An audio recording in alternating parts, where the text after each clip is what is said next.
Luin went to the magic school, and everyone initially thought he was a prodigy. However, it soon became clear that he lacked any real gift for spells. Before long, his classmates were making fun of his background and his lack of skills. When insults weren't enough, they tried to get physical. What they didn't realize was that Luin wouldn't stand for anyone talking down about his parents. When a bully went too far, Luin sent him flying with a single punch. He told them that while his magic was weak, his hands were still strong. The shocked boy called for a tougher friend to help, but Luin was too quick. He dodged the attack and landed a powerful blow to the guy's stomach. The fight escalated when the bully used a dangerous spell that could have been deadly. A teacher arrived, just as a massive flash of light covered everything. During this, Luin had a strange vision of a huge monster claiming he was the human version of a world-eating creature named Darko. When he woke up, he saw a pretty woman named Helen. She was a top-tier healer and explained he was in a special recovery ward.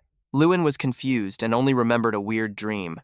Helen mentioned he had been out for a full day and that it was a miracle he had no injuries after being hit by lightning magic. Later, a teacher named Heil came by to talk. He explained that the bullies were kicked out for fighting and harassment.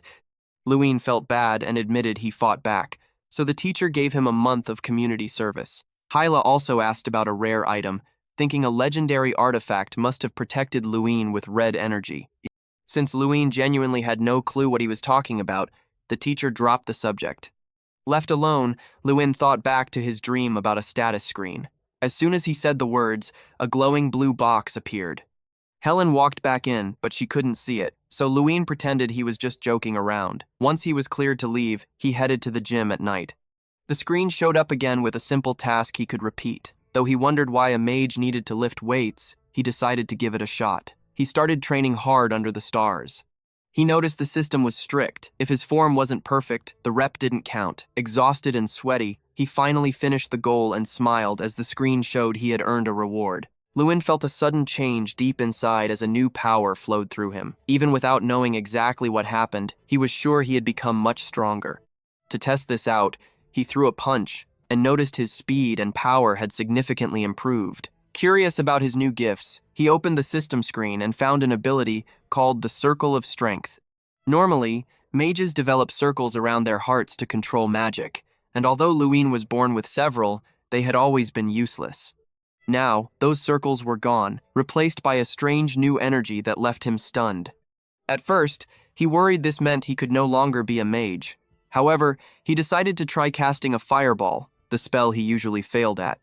To his surprise, it formed almost instantly and felt incredibly powerful. He realized that while normal magic takes time to cast, this new power let him skip that wait entirely. The system then explained another skill called Madness Mage, which allowed him to pump magic directly into his own body to overcome his natural limitations. The system soon gave him a new mission: test these skills on a real target. Luin focused and punched a training dummy while simultaneously triggering a fireball. The move worked perfectly, destroying the target and earning him another reward. Completely worn out, he collapsed on the grass. As he drifted off to sleep, he wondered about the being from his dream, Darko, but exhaustion took over. The next morning, his confused classmates found him waking up in the middle of the training field. They joked about what he had been doing, but Luin just ignored them and walked away. The other students were left speechless when they noticed one of the practice dummies had been turned to ash. Back at the dorm, his friend Jason teased him, wondering if he had spent the night out with a girl. Luin just headed for the shower to wash off the dirt and sweat. While resting, he checked the system again and saw the daily training goal had doubled. He knew the path ahead would be tough, but he was ready to do whatever it took to reach his goal. A month passed with Luin finishing daily tasks without fail. He found out that skipping a single day would reset everything, so he never missed a session, even when the routine got exhausting. Fortunately, the system capped his training at 3,000 reps. His hard work eventually earned him a new physical combat skill. While Luin spent his classes catching up on sleep, his peers started gossiping about his odd behavior. Between workouts, he spent hours in the school's massive library hunting for clues about Darko.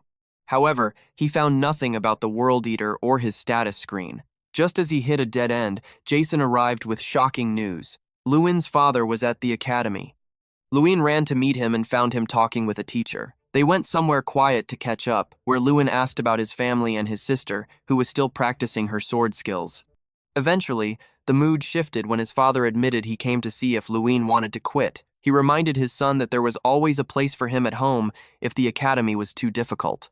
In response, Lewin made a serious vow. He would get top marks on the upcoming exams, or his father could decide his future for him.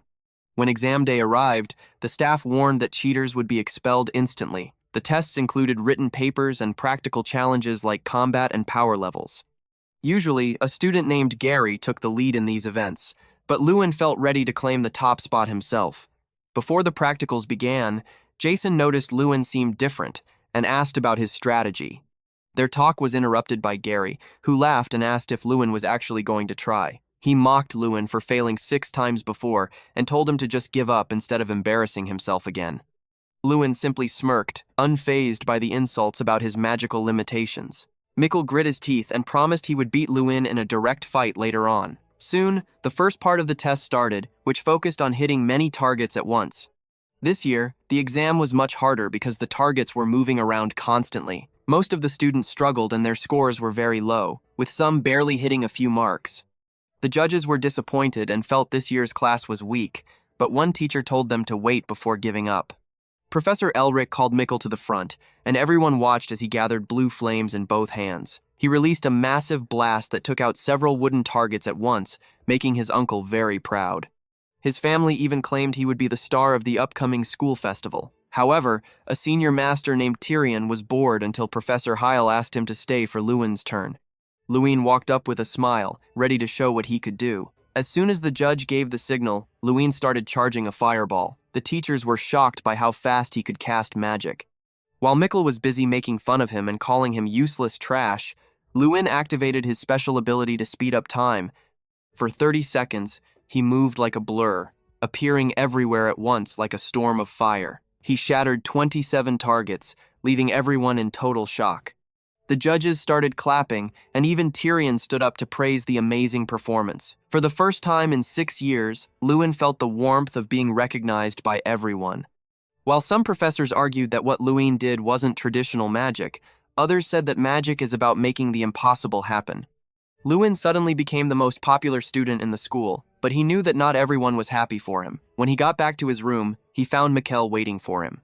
Lewin asked what he was doing there, and the blonde boy warned him not to get cocky. Mikel claimed that Lewin's high score wasn't based on real magic, and that he shouldn't act like he was better than anyone else. Lewin shot back by asking if he was just being a bitter loser.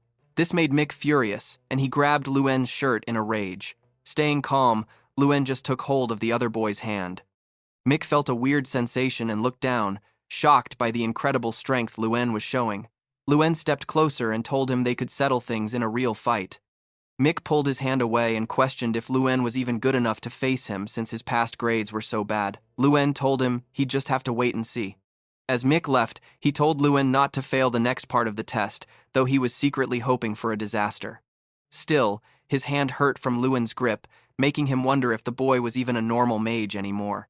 The next test took place on a bright, sunny day. The goal was to measure magic power using a stone statue named Kingram. Students had to hit the statue with their strongest spell to get a score.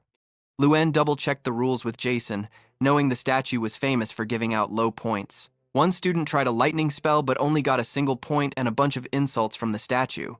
A girl with a ponytail tried an ice spell, but the statue called her trash and gave her only 2 points, leaving her in tears. After Jason almost got into a fight with the stone figure, it was Mick's turn. He hit it with several blasts, but the statue just insulted his father and gave him 27 points. Then, the judge called Lewin. Feeling a bit nervous, he charged up a fire spell while the crowd realized he was using a high-level technique. Lewin introduced himself to the statue, but it told him to just get on with it. Instead of a normal blast, Lewin jumped forward and delivered a powerful kick, moving the magic from his hands to his feet at the last second. The spectators were stunned, realizing this was a top-tier spell. When he finished, the statue didn't give a score. Instead, it asked if Lewin was actually Draw. The students were confused, but Lewin, who had been looking for that name for months, asked the statue if it knew the person. The statue confirmed it did, and said it was surprised to find his reincarnation there. Before leaving, the statue refused to give a score, saying Lewin's power was too high to be measured by a simple test. This response only frustrated the ogre, who complained about having to judge students who barely seemed like mages for so long. He told the academy leaders they could go to hell, but since he was bound by a deal, he would give out a grade. To Lewin's shock, the statue asked him to pick his own score, 0 or a perfect 100. With a grin, Lewin chose the 100 points. Naturally, this perfect score became the biggest news at the school, marking another huge moment for him. Soon after, Heil came by and mentioned that the dean wanted to reward him for his performance. He handed Lewin a small scroll that mentioned an artifact room and told him to follow. They walked deep into a dark area of the school and headed down some stairs. Heil explained that this was the only place on campus that was strictly off-limits to everyone. Lewin was confused about why he was allowed there, but the teacher stopped at a door and told him he had to go the rest of the way by himself. Though he was a bit anxious, Lewin stepped inside the massive room. It was filled with incredible items that looked like they belonged in a legendary treasure vault. Suddenly, a voice broke the silence, telling him he didn't seem to realize his own value. It was the ogre again, but this time he wasn't made of stone.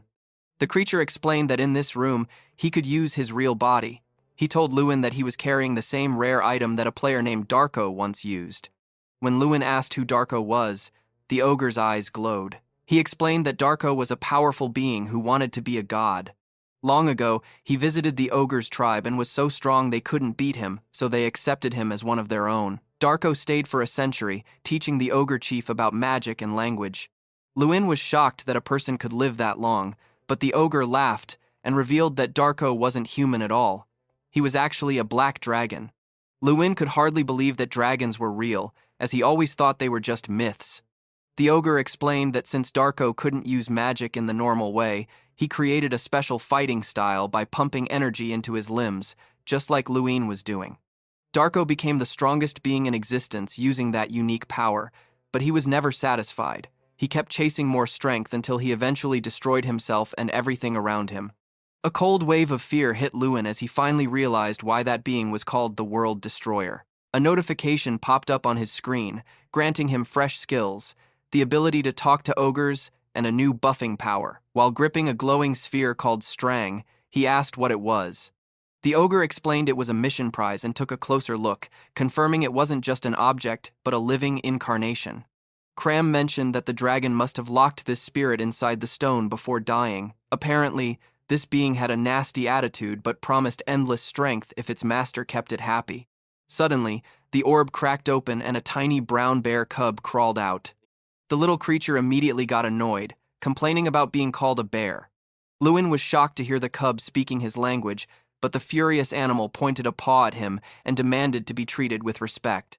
When Lewin asked what it actually was, the cub claimed it could take any form it wanted. It tried to show off its legendary power, but nothing happened. Confused, the creature figured it was just too hungry to perform and demanded a meal. When Lewin said he had no food, the cub grumbled about having a weak master and went straight to sleep. Cram laughed, noting that the spirit's personality hadn't changed at all over the years. The ogre then asked Lewin what he planned to do with all this new strength. Lewin thought about how much he wanted to protect his family and restore his family name after years of being mocked. He looked the monster in the eye and said he would live by his own rules for the sake of his people and himself. Cram was impressed and said he looked forward to seeing what Lewin would accomplish. From that day on, Lewin's life changed because he always had Strang around. The little bear was obsessed with eating Lewin's magic, and feeding him became a daily chore. Lewin would funnel the raw energy he earned from missions into the cub's mouth. This was actually a huge advantage because as Strang grew, Lewin's own physical power multiplied. Even before reaching his full potential, the surge in strength was incredible. When Lewin asked how the dragon had become so powerful, the cub tried to act like a boss and told him to fetch a glass of water first. Lewin didn't play along and threatened to stop feeding him. He knew there were other ways to get stronger, like finding old artifacts or making special potions, but those were still out of his reach. He kept training until his strength score hit 930, just in time for the third combat exam. This test was all about staying calm under pressure, but his friend Jason almost caused a disaster by nearly hitting his own team with a fireball. Just like that, his friend was kicked out of the test. The academy brought in the Fulgrin Knights to keep everyone safe and see how well the students could work with a team. The exam went on for 10 long days, with kids fighting different monsters depending on how well they had done before. By the last day, the air was thick with tension. Everyone was waiting to see what the final challenge would be when a massive roar shook the building. An enormous, muscular orc charged out, looking ready to kill. These creatures are huge, smart, and very aggressive, so the students were absolutely terrified, wondering if they were about to see someone actually get killed. Professor Heil tried to keep everyone calm, but the orc didn't care. It lunged at the group with pure rage. The knights with shields stepped up to block its hits while Mikel, who was being tested, tried to fire off an ice spell. Surprisingly, the orc was fast enough to dodge and ran straight at the blonde boy. Heil screamed for him to move, but Mikel was too scared to even twitch. To save his life, the professor had to jump in, using magic vines to trap the beast just before it crushed the student. Since he couldn't handle it himself, Mikel was disqualified, just like Jason. This made Mikel's uncle furious, and he decided he had to do something to mess with Lewin's upcoming turn. The uncle, Professor Elric, suggested to the dean that giving Lewin the same test as the others wasn't fair since he got a perfect score before. He claimed he had a better idea and revealed that the knights had captured a powerful ogre. Using a monster like that for a student was incredibly risky, but Elric argued it would be a great show. Later, Hyla found Lewin in the hallway and told him the news. He explained that because the school had such high hopes for him, his test was going to be much harder.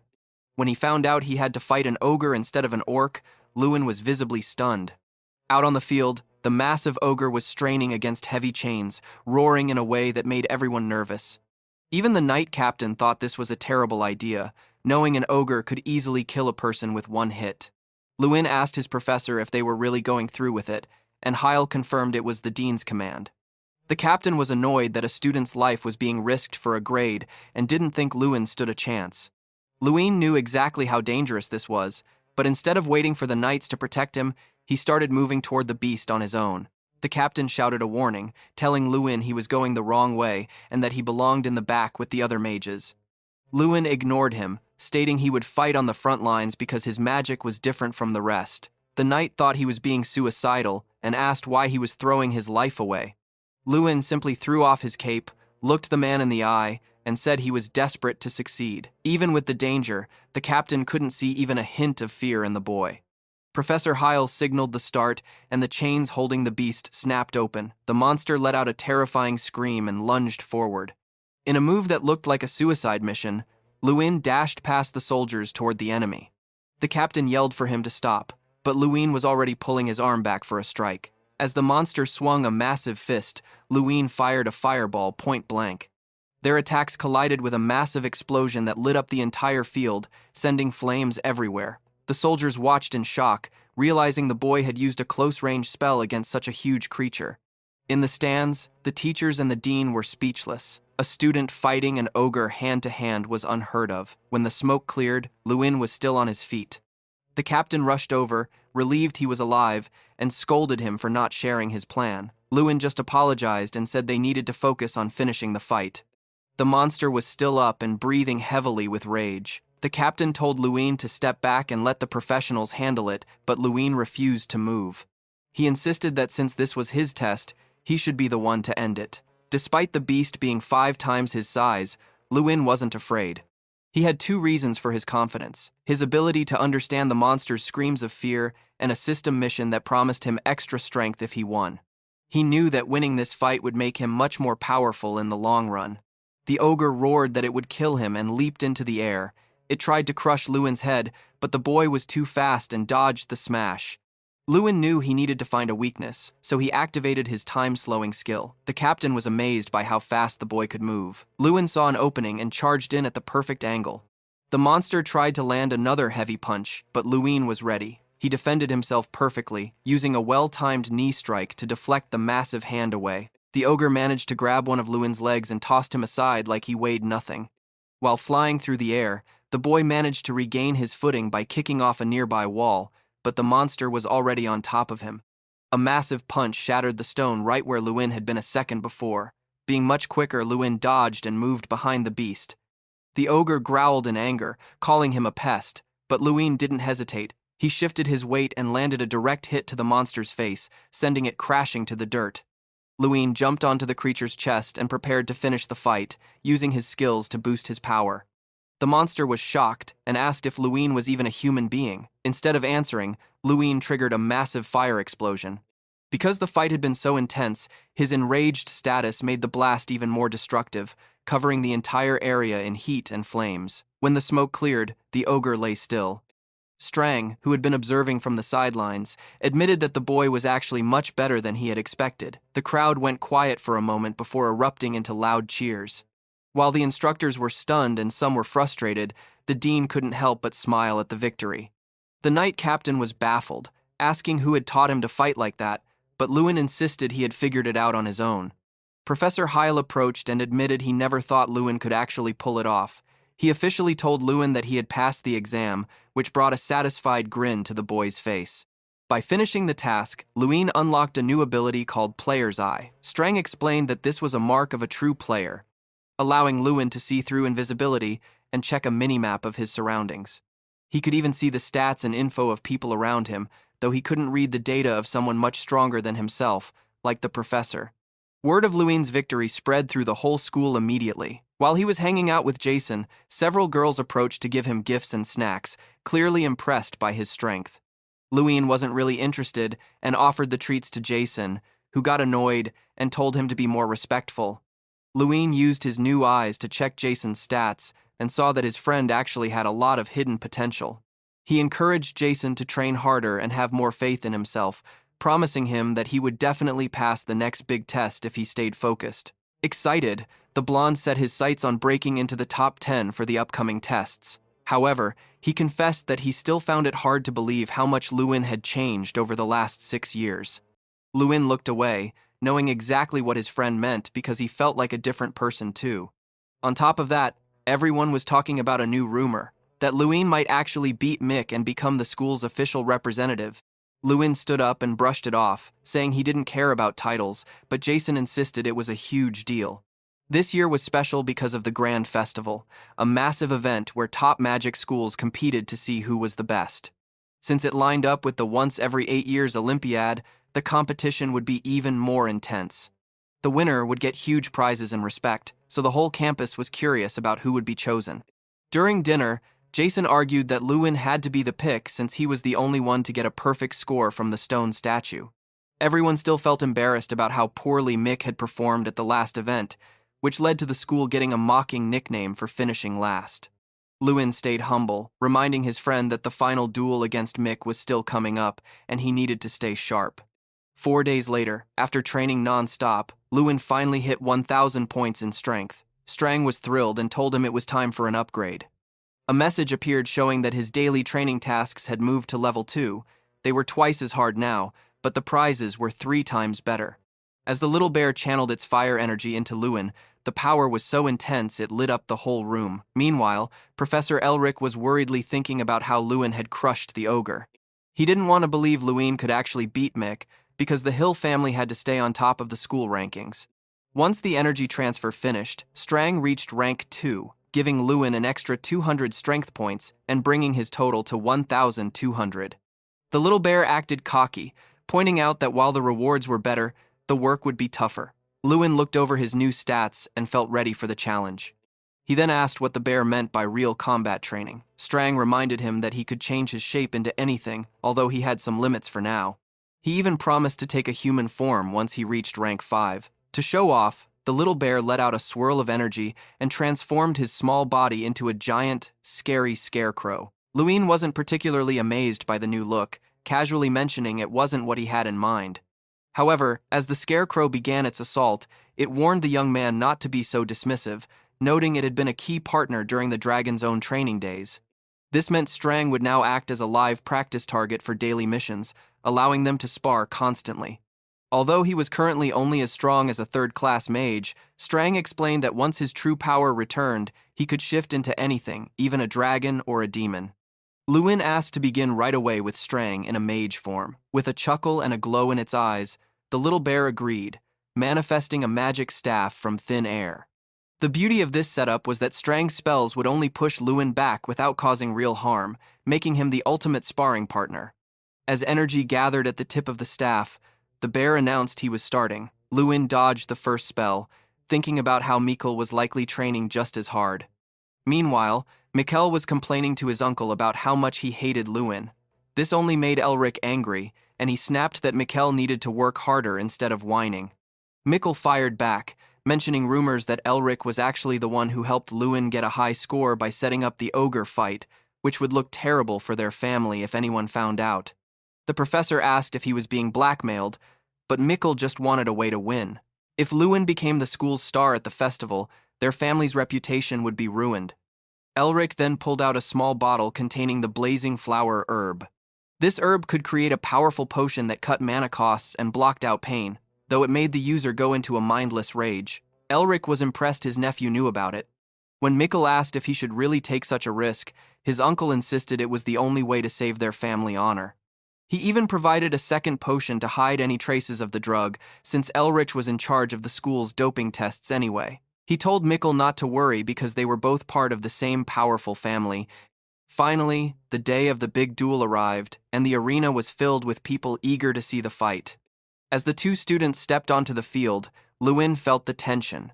Strang whispered that Mikel probably expected a close-range fight and had a plan for it, but if Lewin could land just one solid hit, it would be over. The arena had been set up with obstacles to make it feel like a real battlefield. As the professor asked if they were ready, Lewin looked closely at his rival and realized something was off. Mikel wasn't acting like his usual arrogant self. Lewin decided to use his special vision to check Mikel's status, and was shocked to see he had double casting abilities and was currently in a berserk state. He realized immediately that Mikel was hiding something, likely a drug that was being masked by another spell. Lewin immediately grew suspicious, since Professor Elric was the one handling the pre-match checks. The instructor stepped forward to clarify that only dark magic was against the rules, and since the arena reduced spell power by 99%, nobody would actually get hurt. Lewin raised his hand to ask about the penalty for using illegal drugs, and the professor explained it meant instant disqualification and possible expulsion. When asked why he was curious, Lewin just brushed it off, knowing that since only he could see the hidden statuses, he would need real proof before making a move. As soon as the judge gave the signal, both boys lunged forward. Mikel, filled with rage, instantly summoned green vines to trap Lewin's feet, but Lewin simply ripped through them with brute force, shocking the crowd. The arena's barrier could weaken magic, but it couldn't touch Lewin's physical power. The blonde then summoned a magical skull that breathed fire, forcing Lewin to dive behind a large rock. While taking cover, Lewin noticed Mikel's frantic behavior and realized he must have taken the flaming flower potion to boost his mana and ignore pain. Lewin stepped out from his hiding spot and called Mikel out for using the drug, declaring he didn't need shortcuts to win. Activating his time-slowing skill, Lewin became a blur that Mikel's ice spells couldn't catch. When Mikel tried to hide behind an ice wall, Lewin shattered it with a single burning kick. In a final act of desperation, Mikel summoned a massive fire lizard, but Lewin countered it by slamming his fist into the ground, creating a localized earthquake that wiped the creature out. The spectators couldn't believe their eyes as Lewin used an earth technique to crush a fire element. Terrified, Mikel screamed for him to stay away, but Lewin closed the distance in an instant. With a smirk, he flicked his fingers near the blonde's face, creating a shockwave so loud it echoed outside the stadium and sent Mikel flying. Even after crashing into the rocks, Mikel stood up laughing, claiming he couldn't feel any pain. Lewin realized the drug was making the situation dangerous, so he used a root spell to bind the boy's body tightly. Finally, he raised his arm and publicly accused his rival of using a forbidden substance. The judge moved in closer, warning Lewin that a baseless claim could get him kicked out of the exam. Lewin stood his ground, stating he was positive that certain people could create drugs that normal tests wouldn't catch. This made Elric look visibly nervous as Lewin continued, explaining that only one person in the school had the access and the role to pull off such a cover-up. The other faculty members began to look at Elric with doubt. Elric stepped up, angrily asking if Lewin was accusing him of helping Mikel cheat. Lewin simply confirmed he had the evidence. When Elric tried to suggest another standard test, Lewin revealed that he knew an elixir had been used to hide the results. To prove his point, Lewin walked over to the tree holding Mikel and shattered it with a single flick of his fingers. He pointed out that after several hits like that, Mikel should have been unconscious, yet he was still laughing because the drug had completely blocked his ability to feel pain. Lewin asked Elric if he could still deny the truth with the evidence right in front of him. Suddenly, the dean's voice roared through the stadium, calling for Elric in a total rage. He ordered the professor to his office immediately, and it was clear Elric's career was finished. Following the scandal, Mikel and his uncle were both kicked out of the academy, and the corruption of their family was finally brought to light. Luin even got a new nickname around campus, the General Expeller. Shortly after, the dean summoned a magical door and invited Luin inside. When the boy stepped through, he found himself in a place that looked exactly like his family's land. However, he noticed the legendary throne of the King of Mages sitting in the middle of the field. The dean appeared behind him, explaining that this was a vision created by a powerful artifact that shows a person their deepest heart's desires. Luin realized his true goals were to restore his family's honor and become the most powerful mage in history. The dean shared that his own vision was simply a world where students and teachers acted with integrity, though he admitted that was hard to achieve. As they left the magical space, Luin took one last look and saw himself graduating and winning trophies with his friends, which made him smile. Back in the office, the dean asked Luin over tea how he had really known about the illegal herbs. Luin tried to stay calm, explaining he noticed weird changes in Mikel's energy and behavior. The dean listened, sensing that Luin was far more observant than a typical student. Luin decided there was no reason to reveal his secret system. Instead, he explained that since he relied on physical power and the stadium only dampened magic, his attacks should have been effective. Since Mikel kept laughing after taking multiple hits, the only logical answer was the numbing effect of the blazing flower. The dean was impressed, noting that despite his age, the boy was incredibly sharp. He apologized for the family's corruption and promised that the Gary Hills would never trouble him again. Then, he dropped a massive offer. He wanted Luin to represent the academy at the Grand Festival this summer. The proposal left Luin stunned, as it was the most sought-after spot in the school. After taking a moment to process his feelings, he thanked the dean but expressed some doubt. He pointed out that because of his past struggles with magic, he had zero real combat experience from the last 5 years and might not be ready for such a huge stage. However, the dean disagreed, believing Luin had the potential to actually win. He saw Luin as a secret weapon because none of the other schools had any data on him or knew how to counter his unique style. Hearing this, Luin felt a surge of confidence and officially accepted the challenge. Just then, someone knocked on the office door. The dean explained that since Luin used his body to fight, he would need specialized training rather than standard magic classes. He introduced a new instructor, Galter, the captain of the knights and a powerful rank 6 warrior. Galter had fought by Luin's side during the Ogre test and noted that the boy didn't look thrilled to see him. Before starting, the knight mentioned he knew Luin fought at close range out of necessity. He praised Luin's efficiency but pointed out that a skilled human fighter would easily predict his moves because he lacked formal training. Luin knew the captain was right. His skills were mostly based on repetitive training rather than technique. Galter promised that if Luin studied under him, he would move past the basics and learn the celestial martial arts. He explained that for any warrior, the most important part of the body is the feet, so they would start by learning how to move properly. Galter demonstrated the power of these arts, which consisted of 36 distinct movements. When Luin asked why a high-ranking knight would spend time teaching a student, Galter replied that helping a future great mage was a smart investment. Luin bowed in thanks, but the knight told him to skip the formalities and just call him Hung. Luin threw himself into his workouts, becoming a blur of movement as he practiced his strikes over and over. Hung watched him, deeply impressed by the boy's bravery and quick progress. He still remembered looking at the dead ogre and seeing its shattered jaw. It was clear that Luin was a unique kind of mage who was actually stronger than a monster. 3 weeks passed in a flash. Luin's power levels exploded, and at the same time, the little bear reached rank 3. Luin's strength hit a massive 2,030 points, which even shocked Strang. The cub mentioned that it had taken the dragon a year and a half to reach that same level of power. Their talk was cut short by Jason, who ran up to them completely out of breath. He told Luin that the official list of participants for the Grand Festival had finally been posted. Luin thought back to his first day at school when everyone looked at him with hate and doubt. For 5 years, he had been a total failure while Mikel took all the credit, but those days were over. Luin ran to the entrance and saw his name at the top of the list. He was officially the school's representative. His classmates crowded around him to celebrate his comeback. Even his teachers were stunned, noting that a 16-year-old mastering such high-level martial arts was actually a bit terrifying.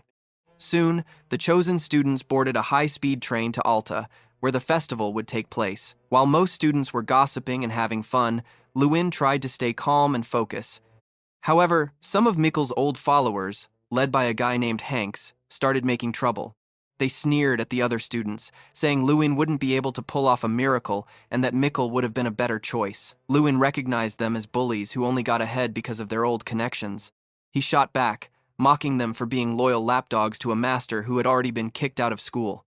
The room turned cold as the tension rose. Hanks was furious, but Lewin didn't flinch. He told them that this festival was a huge chance for everyone and that they wouldn't have the Gary Hill family to protect them anymore. He made it clear that since the event required teamwork, he wouldn't let anyone ruin their chances. He told the bullies to think carefully about their attitude before they arrived. As the train sped along, even Strang was amazed at how much technology had improved. Suddenly, the door to their cabin was kicked open by a group of strangers who started insulting them, calling them a bunch of losers from the countryside. The intruders wore the crest of the Oyota National Institute of Magic, a school from a harsh, desolate region famous for producing brutal swordsmen and elite physical fighters. Lewin was confused by their sudden appearance, but the leader of the group, a bald, aggressive student, immediately demanded to know where Mikel was. He even mocked the group, asking if the pretty blonde was now Lewin's servant. Strang whispered that Lewin was showing incredible patience by not snapping, but Lewin was busy observing the situation. He noticed Professor Heil wasn't moving to help. As the representative, the responsibility to defend the team's honor fell entirely on him. Lewin finally spoke up from the back, coolly informing the bald bully that Mikel was likely in bed with broken ribs. The intruder, startled, realized he was looking at the new representative. He introduced himself as Seda Maliri and tried to swagger over to intimidate Lewin. Unfazed, Lewin introduced himself and then flatly ordered Seda to get out of the carriage, but only after apologizing for his insults. Seda exploded, asking if Lewin was crazy. He turned to Hanks and threatened him, revealing that he had likely beaten the students from Lewin's academy in the past. Lewin realized this was a calculated move to crush their morale before the festival even started. Just as Seda was about to throw a punch, a cloaked professor from Oyota appeared and stopped him. The man apologized to Heil and dragged Seda away, though the bald student vowed they would meet again. Interestingly, back in the other carriage, the Oyota professor admitted he stopped the fight because he saw Heil smiling. It wasn't the smile of a worried teacher, but of someone who knew Lewin was a dangerous secret weapon, completely different from the predictable Mikel. After the bullies left, the atmosphere in Lewin's carriage changed. The students were shaken, knowing the Oyota fighters were raised in combat, but Lewin didn't let them stay scared. He asked if they weren't angry about being called trash and losers. He reminded them that for 5 years they had been disrespected because they let people beat them down.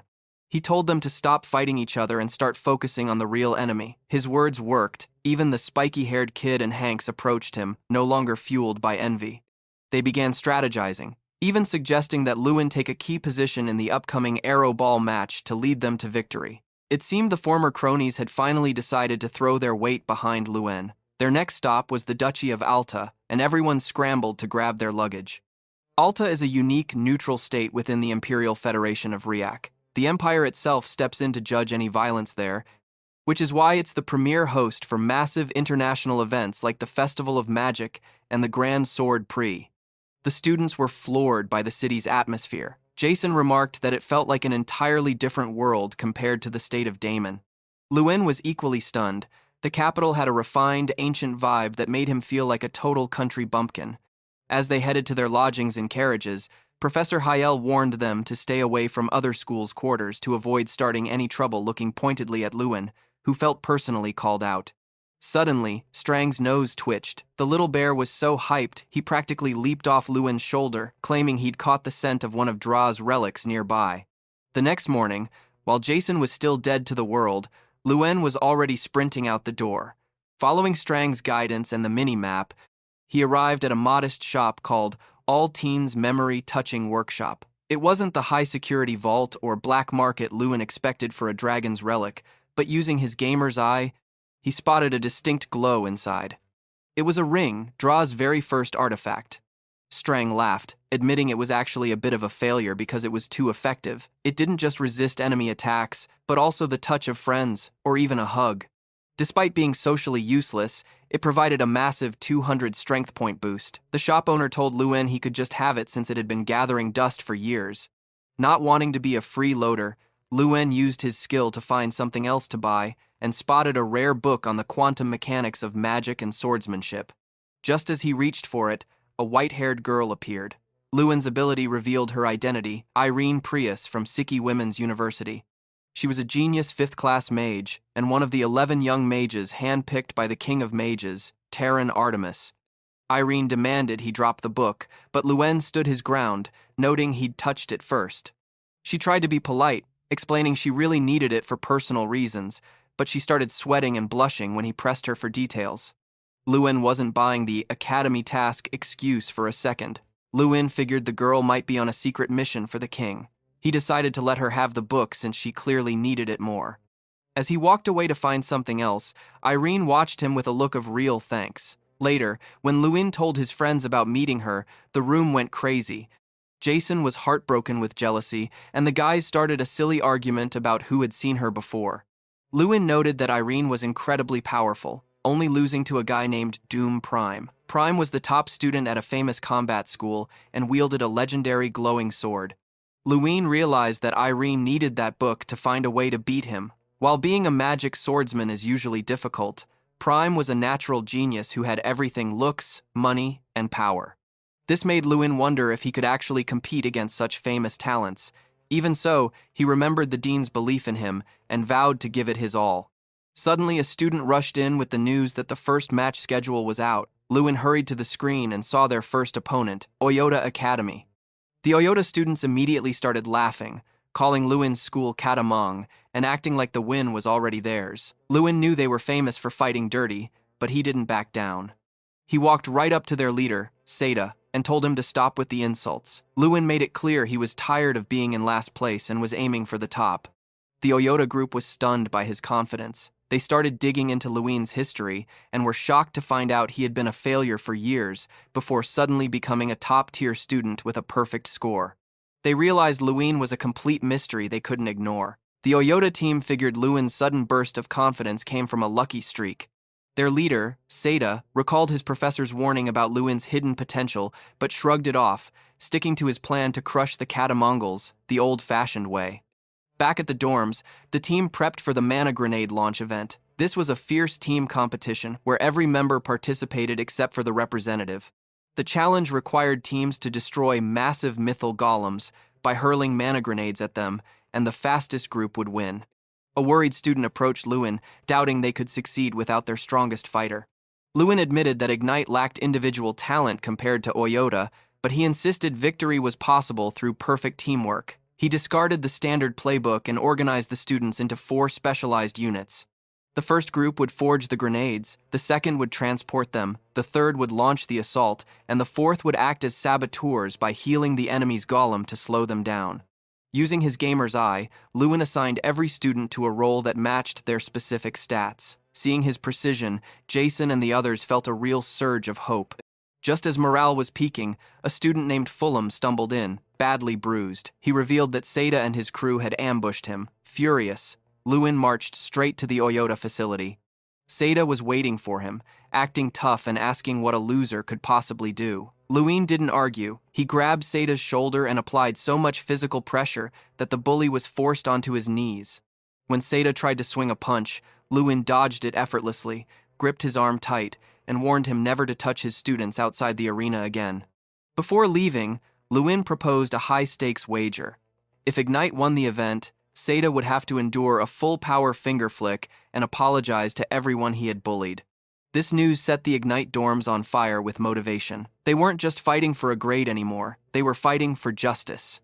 With their hearts racing, the team headed out to Alta Stadium as the first schedule for the festival's opening ceremony officially began. The Grand Festival was finally here, a legendary stage where mages from across the continent gathered to carve their names into history. You could see the change in the Ignite students.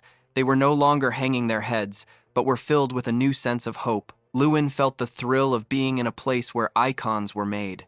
As the opening ceremony wrapped up, Seda caught his eye, offering a final, angry warning to stay alert before stomping off. However, Lewin wasn't really worried about him.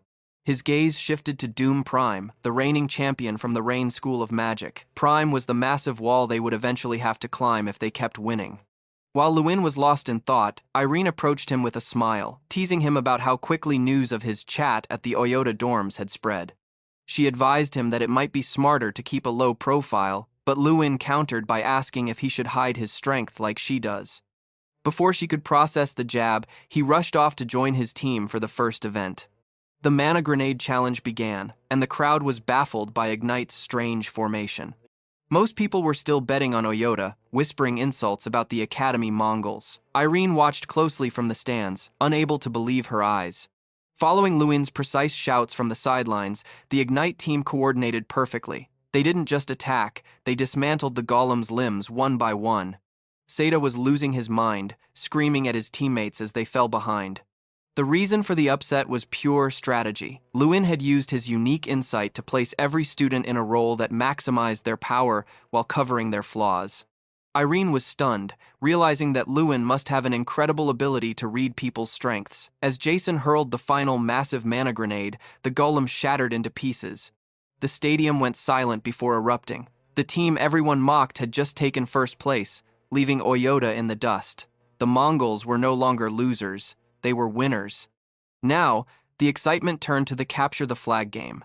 It would be a one-on-one battle between the representatives, meaning Lewin was finally stepping into the arena to face Seda directly. Strang noted that Lewin seemed a bit tense. Lewin explained that being in 20th place out of 32 schools was actually a solid start.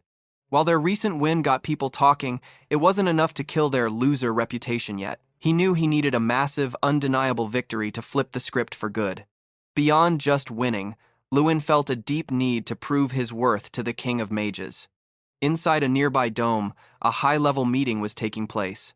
The Flame King, Terran, watched the fight between Lewin and Seda through a crystal ball. He remembered Lewin was once a top candidate among the 11 gifted children, born with natural mana talent. However, Lewin's magic disorder had made him a disappointment in Terran's eyes. When the Ignite representative asked if it wasn't Terran himself who had written the boy off, the white-haired king just chuckled. He still thought Ignite's choice of representative was a mistake, but the Ignite official simply told him to watch and see. Back in the arena, Lewin told Strang he would fight his own way, head held high. As soon as the match started, Lewin lunged forward. Seda, fueled by rage, summoned a massive armored battle guardian to block him. Lewin didn't slow down. He used his time-bending skill to slip past the giant and appear right behind Seda. Seda tried to land a punch, but Lewin caught his arm in an iron grip. Seda snarled, demanding to be let go, but Lewin pointed out a major problem. The summoned guardian was currently charging at them with a spear aimed right at Seda's face. Terrified, Seda screamed for it to stop, but he was paralyzed by Lewin's strength. Just as the spear was about to hit, Lewin unleashed a devastating punch that shattered the Iron Guardian into pieces with his bare hands. Seda collapsed, stunned that Lewin had just saved him. When he stammered out a thank you, Lewin scoffed, reminding him that he wasn't there to be a hero, he was there to collect on their bet. With a mischievous grin, Lewin flicked his finger against Seda's forehead. The impact sent the bully soaring across the stadium like a leaf in a storm. The crowd went wild, and the Ignite fans cheered as if they had already won the whole tournament, but the most important reaction came from the Frontier Mage. As the only 8-star mage alive, he was treated like a god, yet even he had never seen a physical feat like that. Watching through his crystal ball, the king felt a mix of shock and intense curiosity, wondering who exactly Lewin Ardell had become. The King of Mages, Terran, wasn't satisfied with vague answers and demanded that Dean Ignat reveal everything about Lewin. The dean stayed calm, describing the boy as an ordinary student who had simply turned his flaws into his greatest weapons. Terran saw through the protective act, smirking as he realized Ignat was trying to shield the boy from his divine curiosity.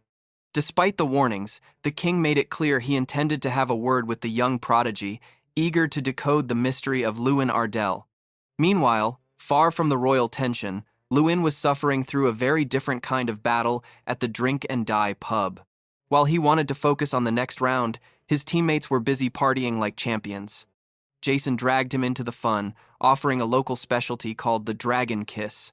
Jason promised just one gulp would provide an amazing sensation, unaware of how much Lewin would regret it later. The party took a bizarre turn when Seda, the formerly arrogant bully, showed up looking like a kicked puppy.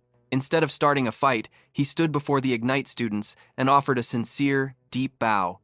He admitted he had been wrong to look down on them, and that losing to Lewin had opened his eyes to how much he still had to learn. Lewin checked to see if the apology was just to settle the bet, but seeing Seda's genuine gaze, he smiled and shook the guy's hand. The rivalry ended in laughter and far too many drinks. The next morning, Lewin faced his true nemesis, his first ever hangover. His classmates wouldn't let him live it down, teasing him about how he had been crying and thanking everyone for believing in him the night before. Mortified by his dark side, Lewin vowed to stay away from Dragon Kiss forever. As he tried to escape the embarrassment in the hallways, he ran into Seda, who seemed perfectly fine, and then Professor Hyla. The master noted that trouble seems to follow Lewin like a shadow, before dropping the news that someone very important was waiting to speak with him. Dean Ignat was deeply concerned, warning that the person waiting was a cunning and dangerous man hidden behind a mask. This was none other than the Blazing King, Terran. Professor Ardell urged Lewin to stay on guard, noting that those who harbor many secrets are often the most treacherous. He promised to discuss the details of this meeting further once the day's competition concluded. Instead of being intimidated, Lewin's teammates felt a surge of pride that the king was interested in him, giving them even more motivation to win. Their next challenge was Arrow Ball, a high-speed game where arrows move on their own.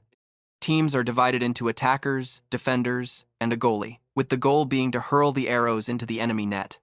While the rules seemed simple, the game required complex tactics, such as using crowd control spells or defensive barriers. Lewin's strategy was straightforward. The team would hold the line while he sprinted directly for the goal. When the match began, Lewin charged forward at full speed. Two defenders tried to freeze him in place with ice magic, but he countered instantly with a firewall spell. In the stands, Seda was cheering like a lifelong fan. When his classmates judged him for being so friendly with a former rival, the bald guy simply explained that real men bond through battle, conveniently ignoring the fact that he had been totally crushed. Seda was now convinced that Lewin wasn't just another talent like Irene or Doom Prime, he was something even greater. On the field, the opposing captain grew desperate, screaming for his team to stop Lewin. However, Lewin easily wove through their defenses. When a massive ice wall erupted to block his path, he simply shattered it with a single punch, sending shards flying and forcing the defenders to dive for cover. With the enemy focused entirely on him, Jason and the others were left wide open. They exploited every gap, scoring goal after goal. By the time the opposing team surrendered, the score was a staggering 11-0. Ignite Academy celebrated their overwhelming victory, but the fun was cut short when Professor Ardell arrived. He announced that the meeting with the king was set for 7 that evening. As Lewin walked toward the meeting room, the mysterious Blazing King sat alone, sipping wine and waiting to see if the boy would show up hungry for answers. Lewin and the king entered a purple portal that transported them to a private, lavish dining hall. The air was thick with the immense mana of the man before him, the legendary Terran, a mage who stood on the border of godhood. As they sat before a massive feast, Terran admitted he had been watching Lewin since he was a child candidate for the 11 gifted. He was curious about how a boy once dismissed as a failure had suddenly surpassed the strength of an ogre. Terran pressed for the secret behind this power, skeptically asking if it was truly just effort or a hidden artifact. Lewin stood his ground, calmly stating that while his talent might be lacking, his hard work was not. The king smirked, noting how much Lewin sounded like Dean Ignat. He warned Lewin that he would be watching every move to see if that effort could actually stand against the elite children he had raised personally. Lewin didn't flinch, even throwing back a challenge by asking how different those chosen children really were from him. Meanwhile, the stadium was buzzing as the crowd roared for the festival favorite, Doom Prime. Despite the cheers, Prime looked grim. His mood darkened further when a messenger whispered that Lewin had just held a private meeting with the king. Prime was consumed by a jealous rage. He believed he was the only one worthy of Terran's attention. He had ignored Lewin as a nobody, but the thought of the king chatting amicably with a loser pushed him over the edge. In a fit of fury, Prime punched a hole in the corridor wall, vowing never to forgive Lewin for stealing the king's interest. Just then, the doors to the private chambers burst open. Lewin stepped out, only to find himself face-to-face with a glaring, hostile Doom Prime. Without skipping a beat, Lewin demanded to know exactly what kind of business the Golden Boy had with the king. Doom was clearly waiting for him, but instead of explaining why, he demanded to know what happened in the king's room. Lewin wasn't about to give up his secrets that easily, and asked why he should say anything at all. In response, Doom slowly began to draw his legendary sword, showing he was ready to force an answer. Luin couldn't believe it. Doom was actually prepared to brawl in a hallway far from the arena. He scanned the golden boy and realized that while Doom was incredibly powerful and lacked any obvious openings, his decision to draw a blade here was reckless. Just as the tension reached a breaking point, Irene appeared and broke the spell. She joked that it looked like a secret meeting was happening, causing Doom to sheath his weapon and walk away in a huff. Luin asked if Doom was always this touchy, and Irene explained that the guy only loses his cool when it comes to King Terran. He's obsessed with earning the king's approval and likely felt threatened by Luin's private audience. Luin told her he wasn't actually scared since a fight would have disqualified them both, but he admitted that Doom was like a thick wall. Still, he noted that even the strongest wall crumbles if you hit it enough times. Back at the dorms, the team was feeling a bit down after their winning streak ended, but they had still managed a miracle by tying for 4th place in the team event without Luin. Now, the focus shifted to the battle of survival. All 32 representatives were being sent to an artificial island where the points were high stakes, 32 for first place and only 1 for last. Hanks warned Luin that everyone else was already forming alliances to survive the free-for-all. Luin knew that going solo against teamed-up geniuses would be nearly impossible. He had one person in mind for a partnership, but he wasn't sure she'd agree. However, a surprise visitor interrupted his thoughts. Seda showed up, offering to join forces. Luin realized he'd almost overlooked a major asset. Seda might be loud, but he was a powerhouse who could be the perfect ally for the chaos ahead. Luin and Seda hurried through the grounds, firmly agreeing not to stab each other in the back during the heat of the contest. Seda's blunt honesty made him a reliable partner, but they didn't have a moment to waste because they had one more crucial person to recruit for their squad. When they arrived at their destination, they found a lingering crowd whispering about how difficult a certain girl was being, as she had flatly refused every single offer to team up. Seda was nearly speechless when he saw the Academy shield decorated with swaying flowers, realizing that approaching her was Luin's grand plan. He asked Luin if they were actually friends, getting visibly hyped at the thought of working with someone as legendary as Irene, but Luin told him to settle down since they hadn't even secured her help yet. It seemed like everyone else who tried to talk to her had been shot down, making the approach feel as tense as a romantic confession. However, before they could even knock, the door swung open and Irene told them to stop gossiping. With a playful smile, she asked if they should finally sit down and hammer out a real strategy. The newly formed trio began mapping out the threats they would face on the island. Luin confirmed that the largest alliance would likely consist of 14 people led by Dalian, a recognized genius who consistently ranked in the top 5 using powerful light and divine magic. Seda noted that Dalian would be a nightmare to deal with in a group fight, but Luin pointed out an even bigger problem, Doom Prime. The Golden Boy now held a personal grudge against Luin, and since the tournament's difficulty shifted based on individual performance, he was a massive wild card. Far above the earth, a massive flying vessel soared toward the destination. A supervisor checked that everyone was wearing their specialized armor, explaining that once the armor's durability hit 0, a competitor would be instantly teleported out and eliminated. As the transport reached the island, the students lined up to disembark. Seda was visibly shaking with nerves, knowing they had to survive for 72 hours in the wild. Nearby, a heavy silence surrounded Doom Prime.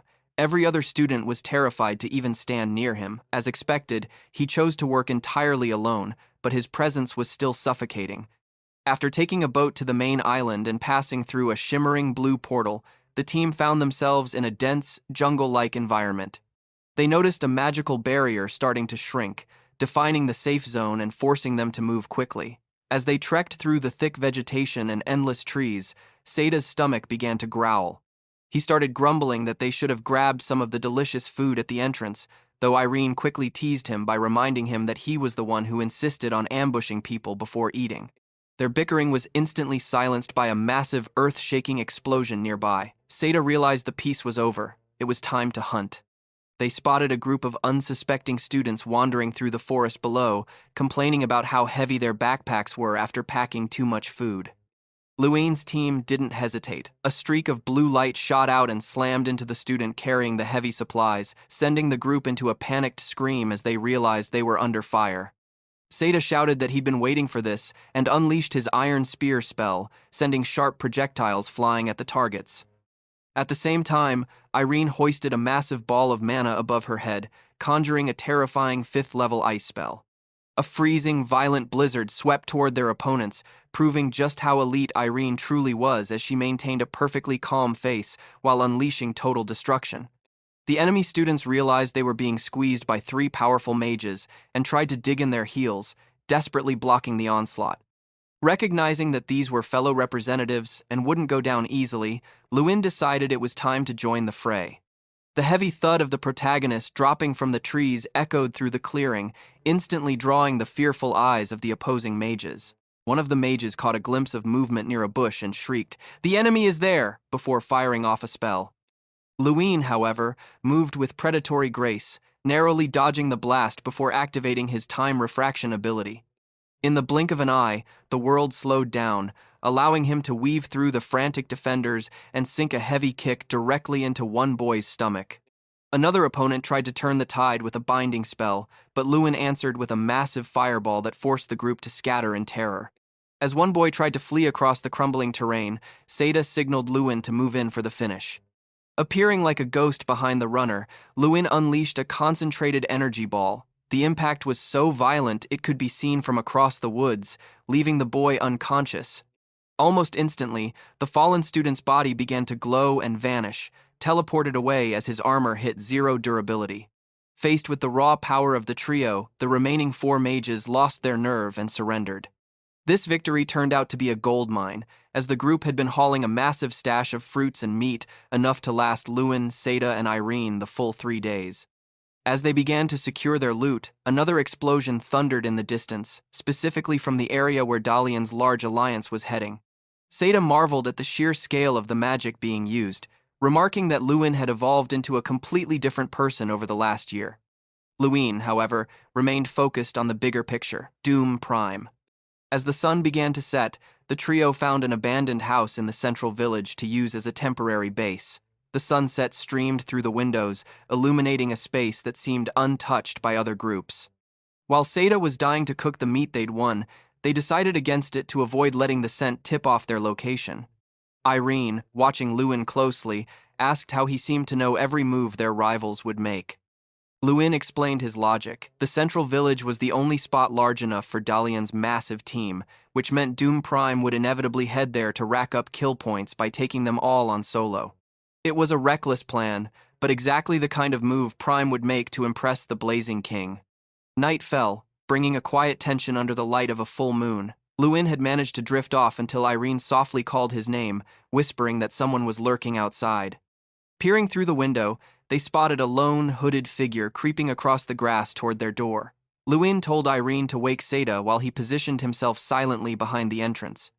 As the intruder stepped inside, Lewin didn't hesitate. He grabbed the person's hood and flung them across the room, pinning them to the floor with a hand clamped over their mouth to keep them quiet. Irene flooded the room with light, revealing a startled and disheveled representative named Callus. The young man stammered out an apology, claiming he was just looking for a place to hide and had no clue the house was already claimed. Lewin wasn't buying the story for a second. He leaned in, asking Callus if he was truly alone and what had happened to the other 6 members of his squad. The answer was a single, chilling name, Doom Prime. Callus claimed they had been hunting Dalian's team for easy points, only for Prime to appear like a ghost and turn the hunters into the prey. According to him, Prime had lurked in the shadows, waiting for the battle to exhaust everyone before picking off the survivors. Callus then had the nerve to ask if he could join Lewin's trio. Seda seemed to think the guy's survival strategy was solid, but Lewin shut it down instantly. He demanded to know how a wounded student could possibly escape a predator like Doom Prime alive. As Seda and Irene realized Lewin was fishing for a deeper lie, Lewin activated his player's eye. To his shock, no information appeared the Callus standing before them didn't exist in the system. This wasn't a student, it was a fake. The moment Lewin's fist connected, the figure vanished into thin air like a broken spell. "We're being watched, we have to move now." Lewin barked at his friends. As dawn broke over the island, they debated who could pull off such a perfect mimicry. Irene suspected Turkey, a top student from Dalian's school famous for using advanced potions to create identical copies. This meant Dalian's massive alliance already knew their location and was likely closing in from the west. With the magical barrier shrinking and cutting off their escape, Luin decided to set a thief to catch a thief. Meanwhile, in the forest, the real turkey laughed as he reported back to Dalian. He admitted Luin had sniffed out the fake with sheer aggressive confidence. Dalian's eyes gleamed with malice. He wasn't interested in a fair fight. He ordered his entire small army to unleash their full firepower and capture Luin's trio at any cost. Dalian's group marched toward the western base, seeing a massive beam of light in the distance. Thinking Luin was already pinned down in a fight, Dalian ordered a charge. They spotted 3 silhouettes in the brush and unleashed a divine arrow, only to realize too late that they were shooting at decoys. A golden explosion of fireworks bathed the forest in light, a signal for the real hunt to begin. High in the trees, Luin, Irene, and Seda watched the chaos unfold. As the enemy scrambled in confusion, Luin looked at his team and smirked. Time to go collect our kill points. With his body wreathed in roaring fire magic, Luin dove from the branches straight into the heart of Dalian's formation. The blonde mage stood frozen, paralyzed by the sudden assault. Before he could blink, one of his teammates was already on the ground, swallowed by roaring flames. From the tree line, Irene scanned Dalian's group and noticed their numbers were much lower than before. It was clear they had already been battered by a run-in with Doom Prime. In the chaos, some of the terrified mages looked like they might be open to a temporary alliance just to survive the night. One desperate adversary charged at Luin's group, screaming that they wouldn't back down even against 6 enemies. He shot forward like a human arrow, but halfway through his charge, he lost control. His face twisted in agony as he spontaneously burst into flames, a fiery blast ripping through the remaining mages on the field. Dalian watched in horror. This wasn't normal magic. Luin knew instantly that this level of destruction belonged to only one person. Like a bolt of lightning, Doom Prime appeared, leaving a trail of blue energy as his sword carved through opponents like a tidal wave. Seda realized that, in a weird way, Prime was actually helping them by thinning the herd. Luin watched as Prime focused entirely on wiping out the survivors of Dalian's massive alliance first. Seeing an opening, Luin activated his time refraction. He became a blur of motion, weaving through the remaining enemies with a flurry of strikes before slamming a massive, charged punch into the earth. The resulting shockwave felt like a true earthquake, wiping out the rest of the opposition in one go. As the dust settled, Luin found himself standing face to face with the dreaded Doom Prime. Prime didn't attack. He simply walked past Luin, calling his name and vowing to eliminate him personally when the time was right. Luin let out a long sigh, watching him go. Meanwhile, in the observer's room, the king of mages, Terran, watched with a sly grin. Only 10 competitors remained. He was eager to see if Luin, the ordinary student, could actually defeat the elite punk he had raised. Later, the trio relocated to a cozy house near the island's center, dubbed Base B. Of their rivals, only Dalian and Turkey remained on the island, while the rest had been eliminated alongside Prime's disappearance into the woods. During his morning workout, a notification flashed before Luin. He had finally completed his long-term repeat mission. Irene stepped outside, surprised to see him up so early. Luin joked that his body was itching from the inactivity, but the conversation soon shifted to a delicious steak breakfast prepared by Seda, the group's unofficial culinary genius. Over tea, Irene grew serious. She asked Luin what his plans were after graduation. She explained that elite mages usually join night orders, magic towers, or mercenary groups for profit. Luin admitted he hadn't thought that far ahead. A year ago, he was just a struggling student trying not to fail. He hoped to find his answer after the festival. When he asked Irene the same, she confessed she had only ever followed the advice of others. But after a moment of reflection, her eyes sharpened with new resolve. She declared that she wanted to face Doom Prime first. She believed that a duel with the best would give her the conviction to finally decide what kind of mage she wanted to become. Luin nodded, his expression turning grave as he thought about the looming clash with Prime. For years, Doom Prime had been like an unscalable mountain for Irene, always keeping her trapped in second place. Luin looked at her and nodded, respecting her ambition to finally settle the score. He accepted her challenge, knowing that everyone has their own personal demons to face. As night fell and the moon cast a soft glow over the island, the magical barrier began to shrink relentlessly, forcing their hand. They knew the only safe spots left were the central village and their own base, but they couldn't ignore the high risk of a Doom Prime ambush. Seda wanted to charge in head first, but Irene preferred a quieter approach to avoid unwanted attention. That's when Luin revealed his plan. He pointed out that with so few competitors left, everyone was playing it safe, but that gave them a golden opportunity to hunt Prime down before he found them. Dalian and Turkey were likely hiding out, and since Prime was notoriously overconfident, Lewin knew he wouldn't stay in the shadows for long. When Irene asked how they'd even find him in the vast forest, Lewin gave a confident smirk. Using his minimap, Lewin tracked the dots representing the remaining players. While it didn't give names, the math was simple. 2 dots together were likely Dalian and Turkey, but a single, isolated dot had to be Doom Prime. Lewin tracked the signal to a quiet cabin deep in the woods. He didn't sneak. He stood right in front of the door and shouted for Prime to come out. The response was a violent red explosion that blew the door into splinters, and Prime stepped out, his eyes burning with a mix of hatred and annoyance. Lewin simply asked if he'd slept well and told him it was time to move. Back at the meeting point, Seda was pacing nervously. When he saw Lewin return with the tournament favorite in tow, he nearly jumped out of his skin, asking if Lewin had been captured. Lewin calmly explained he had just brought him along. Seda was confused as to why they weren't ambushing him, but Lewin clarified that wasn't the goal. He turned to Prime and announced that his opponent wouldn't be Lewin, but Irene. Prime scoffed, crossing his arms and claiming Irene was no match for him. He even mockingly suggested she should just hide to raise her rank and please the Flame King. Irene didn't flinch. With a firm voice, she declared that her goal wasn't a high rank, it was defeating her rival. Though she was visibly sweating and shaking with nerves, she began to channel a massive amount of mana. She unleashed a terrifying ice storm, the blue light of the spell engulfing the entire clearing. For a moment, it looked like a black hole devouring a star. However, as the frost cleared, Prime's counterspell erupted, shattering his own defensive dome into a million shards to reveal he was completely untouched. The tension was suffocating. Prime, looking agitated that she'd even forced him to defend, decided to end it. He charged at Irene with a blazing fire spell combined with a lethal sword strike. Irene froze, realizing she couldn't dodge the incoming inferno, but before the flames could reach her, Lewin broke their agreement and leaped directly in front of the assault. He looked back at Prime and coolly explained that while he agreed to let Irene strike first, he never agreed to let Prime finish her off. Lewin stood his ground, making it clear he wouldn't let a valuable comrade like Irene be taken out just for the sake of a point.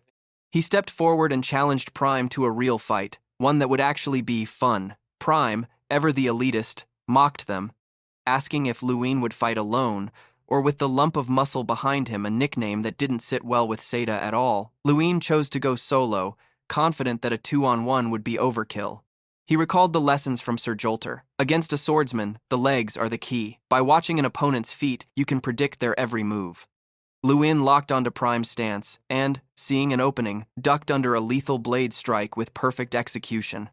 However, Lewin was blindsided by what came next. Prime's sword unleashed a wide, scarlet magical wave that caught Lewin off guard. Prime reminded him that he wasn't just a knight. He was a rare magic swordsman who combined blade skills with instant casting spells.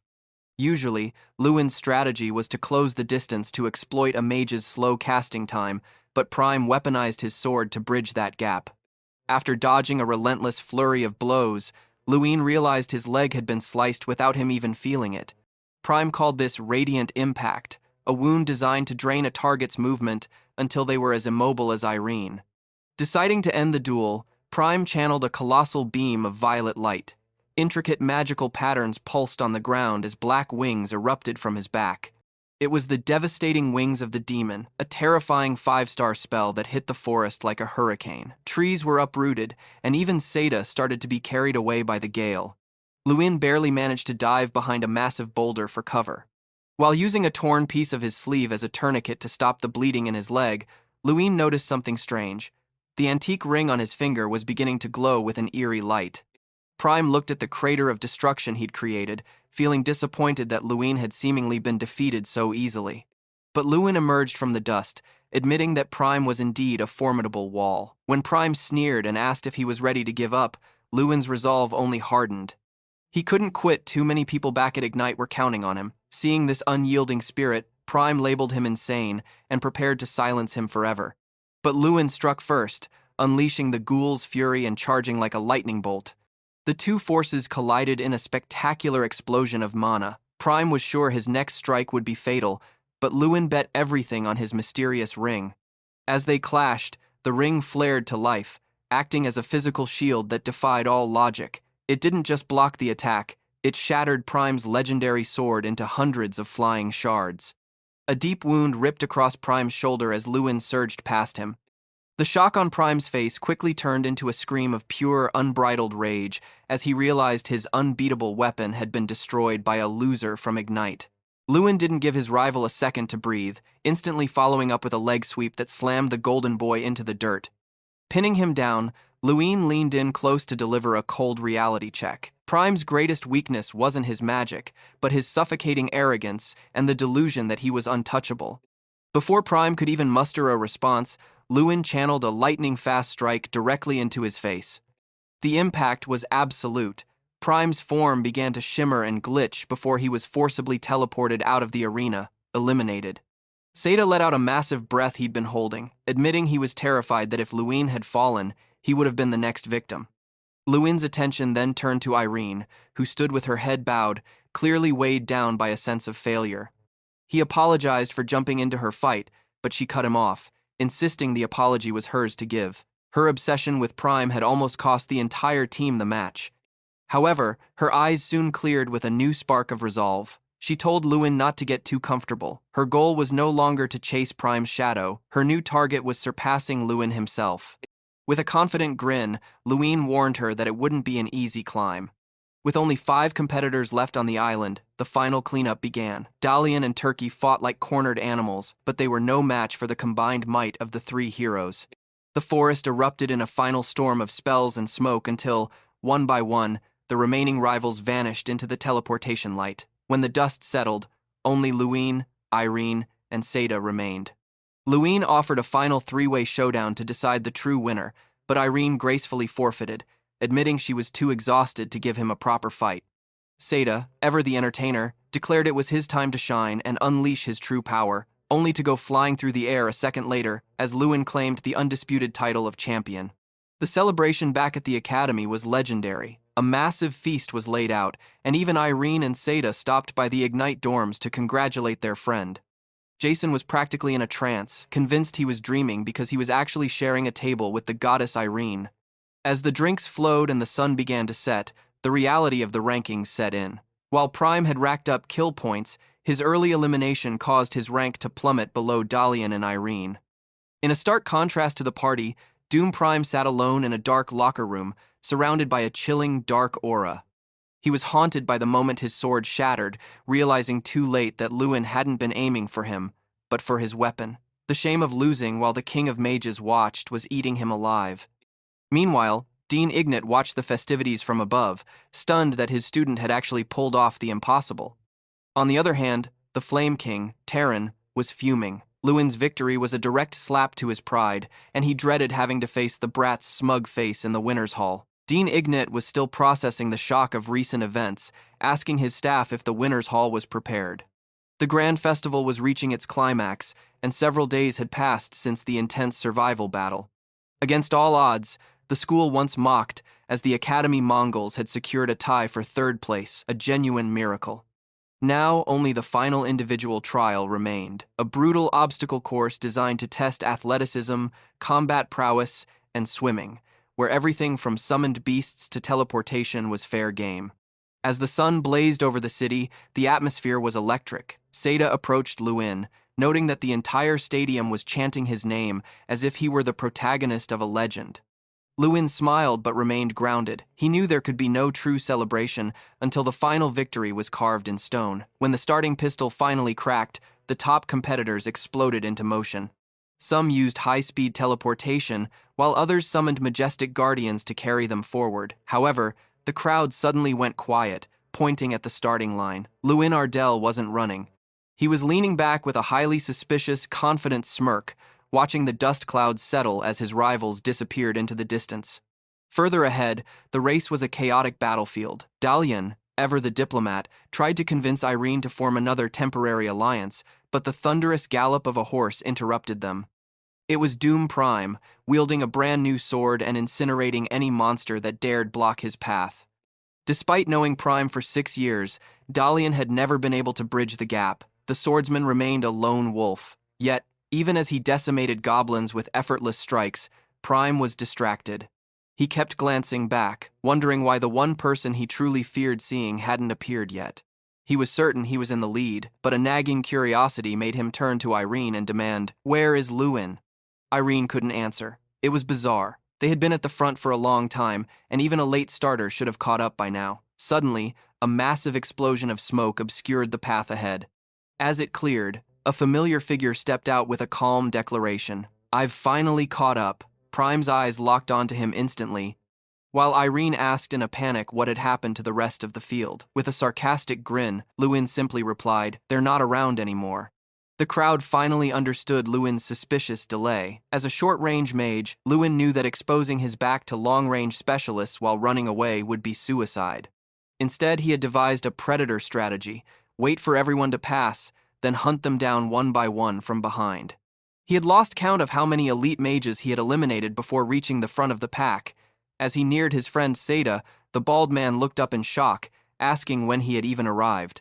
Lewin just smiled, asking if Seda was ready for their endless battle to begin anew as they approached the final stretch. With a quick apology, Lewin lunged at his friend, delivering a powerful kick to Seda's Iron Guardian that sent it spiraling into the air, effectively removing Seda from the race. Irene, watching in disbelief, asked if he had really just wiped out the entire field. Lewin noted that while some might try to crawl back into the race, the path was clear of intruders for now. His gaze then locked onto Doom Prime. The swordsman, his voice firm and cold, declared that this clash would be different. Though Prime burned to draw his blade right then, he reminded Lewin that other competitors were still clawing at their heels. Mounting his battle guardian, a majestic creature enveloped in a flaming horse aura, Prime sped away, leaving the others in his dust. Dalian shouted a warning as Prime charged toward the castle, noting the area was a labyrinth of lethal traps designed to test a mage's wisdom and crisis management. While the proper way was to spend time disarming them, Lewin decided to channel his inner powerhouse. He knew he couldn't take down the main castle walls, but his player's vision allowed him to scan for structural decay. He eventually spotted a single, corroded brick, a literal chink in the armor. With a focused, bone-shattering punch, Lewin tore a hole right through the unbreakable wall. Dalian was stunned by the move, but Irene just smiled. It was exactly the kind of unorthodox brilliance she expected. When Dalian desperately asked to use the shortcut, Lewin cheekily sealed the wall behind him, leaving the blonde mage trapped and frantic. Strang was floored that Lewin shattered stone with only 2,400 strength, but there was no time to celebrate. Lewin quickly closed the gap with Prime, who was clearly starting to fray under the pressure, even taking an arrow hit in his haste. As Prime's horse summon began to flicker and fade, the swordsman realized he couldn't win a pure foot race. In a fit of rage, Prime swung his blade, but Lewin dodged the steel and grabbed Prime's clothes. "We're finishing this together," Lewin shouted as he dragged them both over a massive cliff, plunging into the churning waters below. Lewin resurfaced, gasping for air. The plan had worked. If they stayed on land, Prime's magic would have allowed him to scale the cliffs easily. As Lewin began to swim furiously, the water around him suddenly turned to jagged chunks of ice. Prime was using his magic to freeze the lake solid. Lewin yelled a warning about the safety of other swimmers, but Prime just smirked, leaving Lewin encased in a frozen tomb while he galloped toward the stadium. However, Lewin wouldn't be stopped. He channeled intense fire magic, the heat causing the ice to groan and shatter into a million shards. By the time Prime reached the final stretch toward Alta Stadium, his eyes widened in horror. Lewin was already there, his feet blurring with incredible speed. With the finish line in sight and no obstacles left, Lewin leaped through the air, descending toward his rival with a final, defiant question. "Shall we have that rematch now?" Prime knew that in his battered state, engaging Lewin again would be a disaster. Lewin hit the ground with a thunderous impact, kicking up a massive cloud of dust that blinded the spectators in the stadium. For a moment, the crowd held its breath, unable to see who was emerging as the victor. Suddenly, a shout went up as a silhouette appeared at the arena entrance. It was the Battle Guardian horse, charging forward with desperate intensity. However, the giant magic screens soon revealed the true story. Doom Prime had collapsed, his body finally giving out after the brutal toll of the trap-filled ruins and the plummet into the lake. He lay there, helpless and unable to move a muscle. Lewin stood over his rival, looking down at the fallen champion. With a calm, steady voice, Lewin threw Prime's own words back at him, time to get going. With that, Lewin crossed the finish line to a roar that shook the very foundation of the stadium. The awards ceremony was a blur of glory. Lewin swept the top honors, taking first place in both the survival battle and the triathlon, securing his position as the undisputed overall champion of the Grand Festival. The boy who had been mocked as a failed student for 6 years was now being hailed as the leader of a new generation of mages. Standing on that podium, Lewin felt the weight of every lonely night and every hour of grueling practice finally lift. The cheers of the crowd were the ultimate reward for his iron will. As night fell, a fleet of expensive carriages arrived, bringing the continent's wealthiest nobles to a lavish banquet. Lewin found the whole thing rather stiff and boring. He honestly just wanted to go home to the academy. Irene, looking stunning in an elegant white gown, approached him and noted how strange it was that none of the nobles were trying to talk to him. Lewin joked it was probably his arrogant face or his plain clothes, but Irene revealed a deeper rumor. Someone incredibly powerful had claimed him, scaring off anyone else who wanted to make a connection. The banquet itself was a feast fit for an emperor, but it served a darker purpose as a final evaluation of the students' performances. Lewin noticed 2 seats of honor at the head of the table. When the guests arrived, everyone bowed to the Flame King Terran, a title that made Lewin's skin crawl. However, a second mysterious man arrived, dressed impeccably in a fine hat and formal suit, who treated Terran like a mere equal. The room went dead silent as the organizer announced him as the Crown Prince. The atmosphere became suffocatingly tense. Terran didn't hide his fury, openly mocking his 11 children for failing to defeat Lewin even once. He called their performance a shameful display of incompetence. Doom Prime, his voice trembling with a mix of rage and humiliation, bowed his head and vowed never to show such weakness again. Terran merely spat out a final, bitter observation. The festival had proven that even from the smallest, most insignificant stream, a dragon could emerge. The atmosphere in the banquet hall was stifling, turning what should have been a celebration into a stage for public humiliation. It was clear to Lewin that the Flame King, Terran, had orchestrated the evening specifically to crush the spirits of the 11 children who had failed him. But the king wasn't the only one making Lewin uneasy. The newcomer, Prince Shortan, was watching him with a predatory intensity over the rim of his wine glass. Shortan was a man who had clawed his way to power through sheer political cunning and perfectionism, surpassing his brothers despite being the 3rd son. When Terran asked Lewin how it felt to be the victor, the room went silent. Lewin didn't offer a polite platitude. He swallowed hard and admitted he felt uncomfortable. He boldly told the king that using his victory to diminish the hard work of the other students was wrong. The king countered that a sense of inferiority was merely fuel for growth, but Lewin saw through the lie. The king was just trying to incite more toxicity. Furthermore, Lewin stood up for his home, declaring that Ardell was a beautiful territory and not some small stream to be looked down upon. The prince suddenly burst into a fit of laughter that echoed through the tense hall, finding Lewin's defiance hysterical. He joked that the boy was a real handful, while Terran watched with a newfound, dangerous interest. As the banquet finally drew to a close, the prince rose and strode directly to Lewin. With an unsettling grin, he issued an invitation for tea, making it very clear that no was not an option. Later, in a private, lavish room, the prince cut straight to the point. He didn't want to talk about the festival. He wanted Lewin. He demanded that Lewin begin working for him immediately, announcing that he would arrange a school transfer and naturalization within a month. When Lewin asked why the prince would choose him over a legendary talent like Doom Prime, Shortan scoffed, "How dare you ask me to choose a loser?" The prince warned Lewin that he preferred simple yes answers over questions, but he offered 2 reasons for his interest. First, Lewin's own godfather had personally recommended him.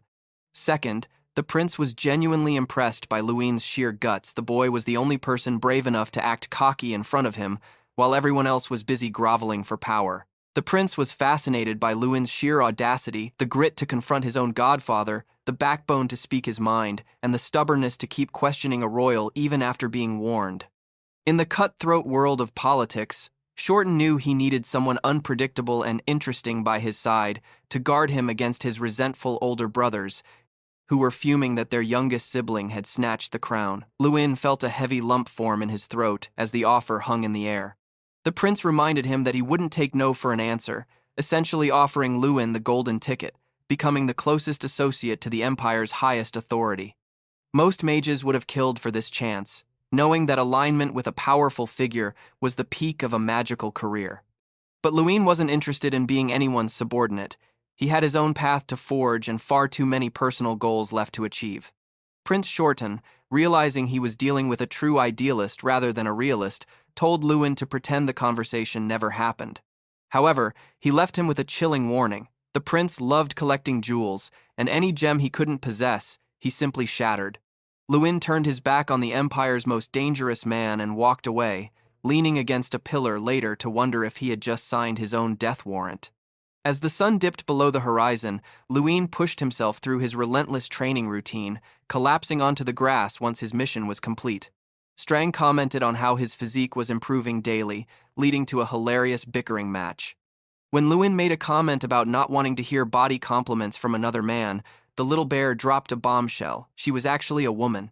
Luin sat bolt upright, baffled that an incarnation could have a gender, but Strang simply stated she was born that way and it wasn't her fault. He never bothered to ask. After some awkward banter about their shared baths, Luin jokingly banished her for the prank and headed off. The scene soon shifted to the bustling train station where the students were boarding the iron locomotive. Jason was getting overly dramatic with his goodbyes, prompting Luin to remind him that they weren't exactly heading to their deaths. As the train puffed thick black smoke and pulled away, a man in a trench coat approached Luin. As the festival's grand victor, Luin was required to travel to Raverdeen to fulfill his official duties. Accompanying him was a bodyguard with a bowl-cut hairstyle who introduced himself as Street Cat. Luin tried to use his player's eye on the man but came up completely blank, meaning this bodyguard was at the level of a high-ranking professor or even higher.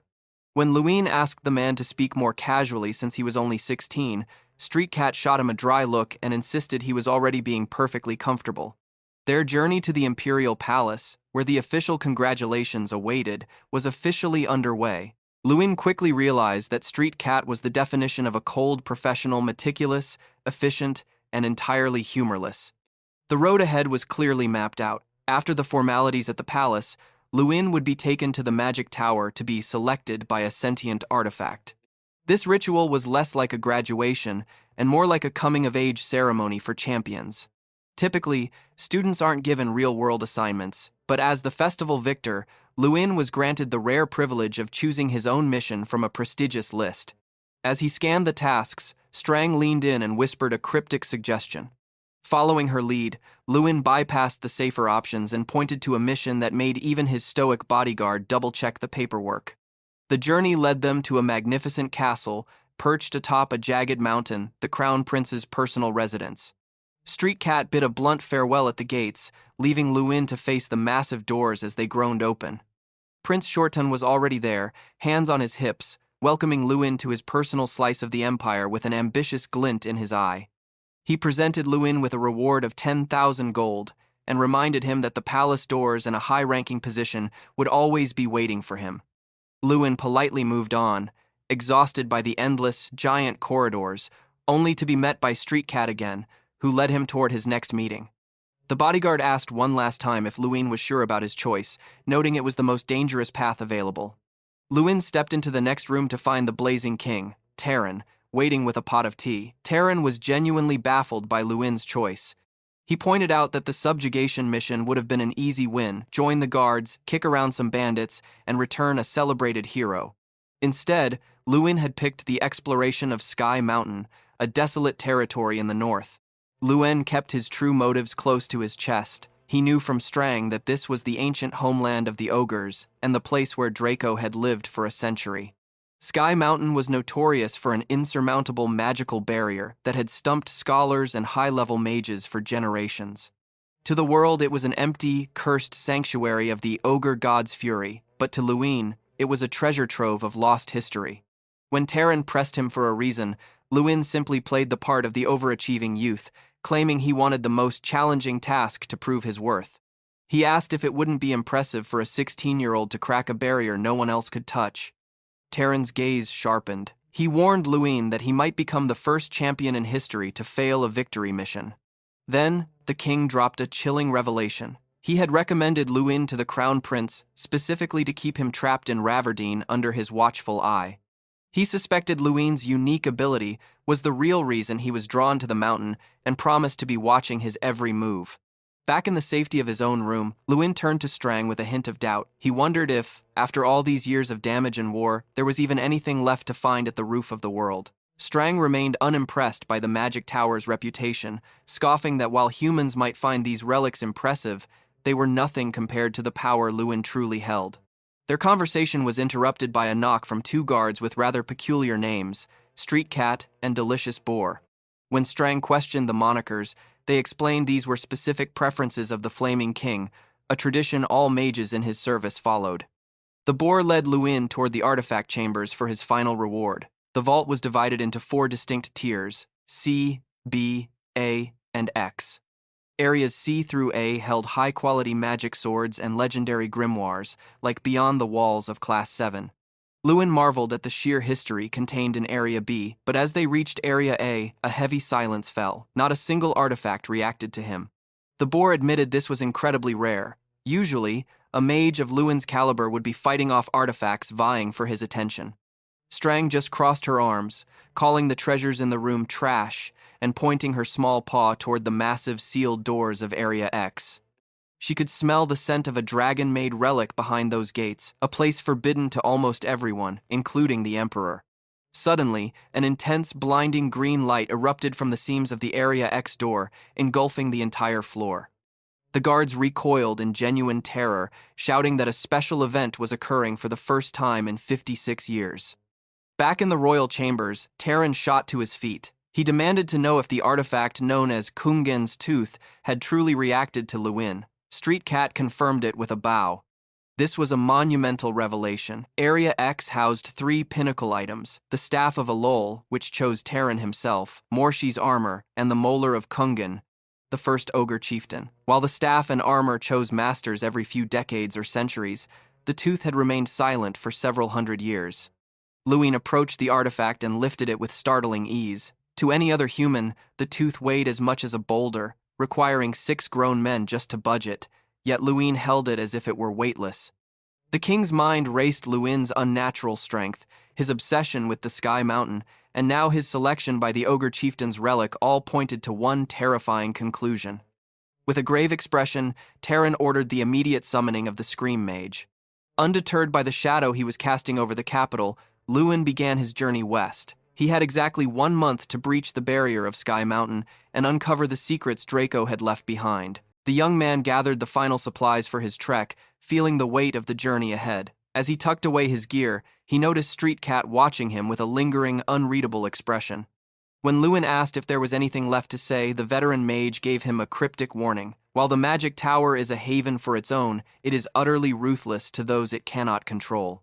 He urged Luin to doubt everything and trust no one. Taking the advice to heart, Luin set off for the ancient Tesharan Castle, the gateway to Sky Mountain.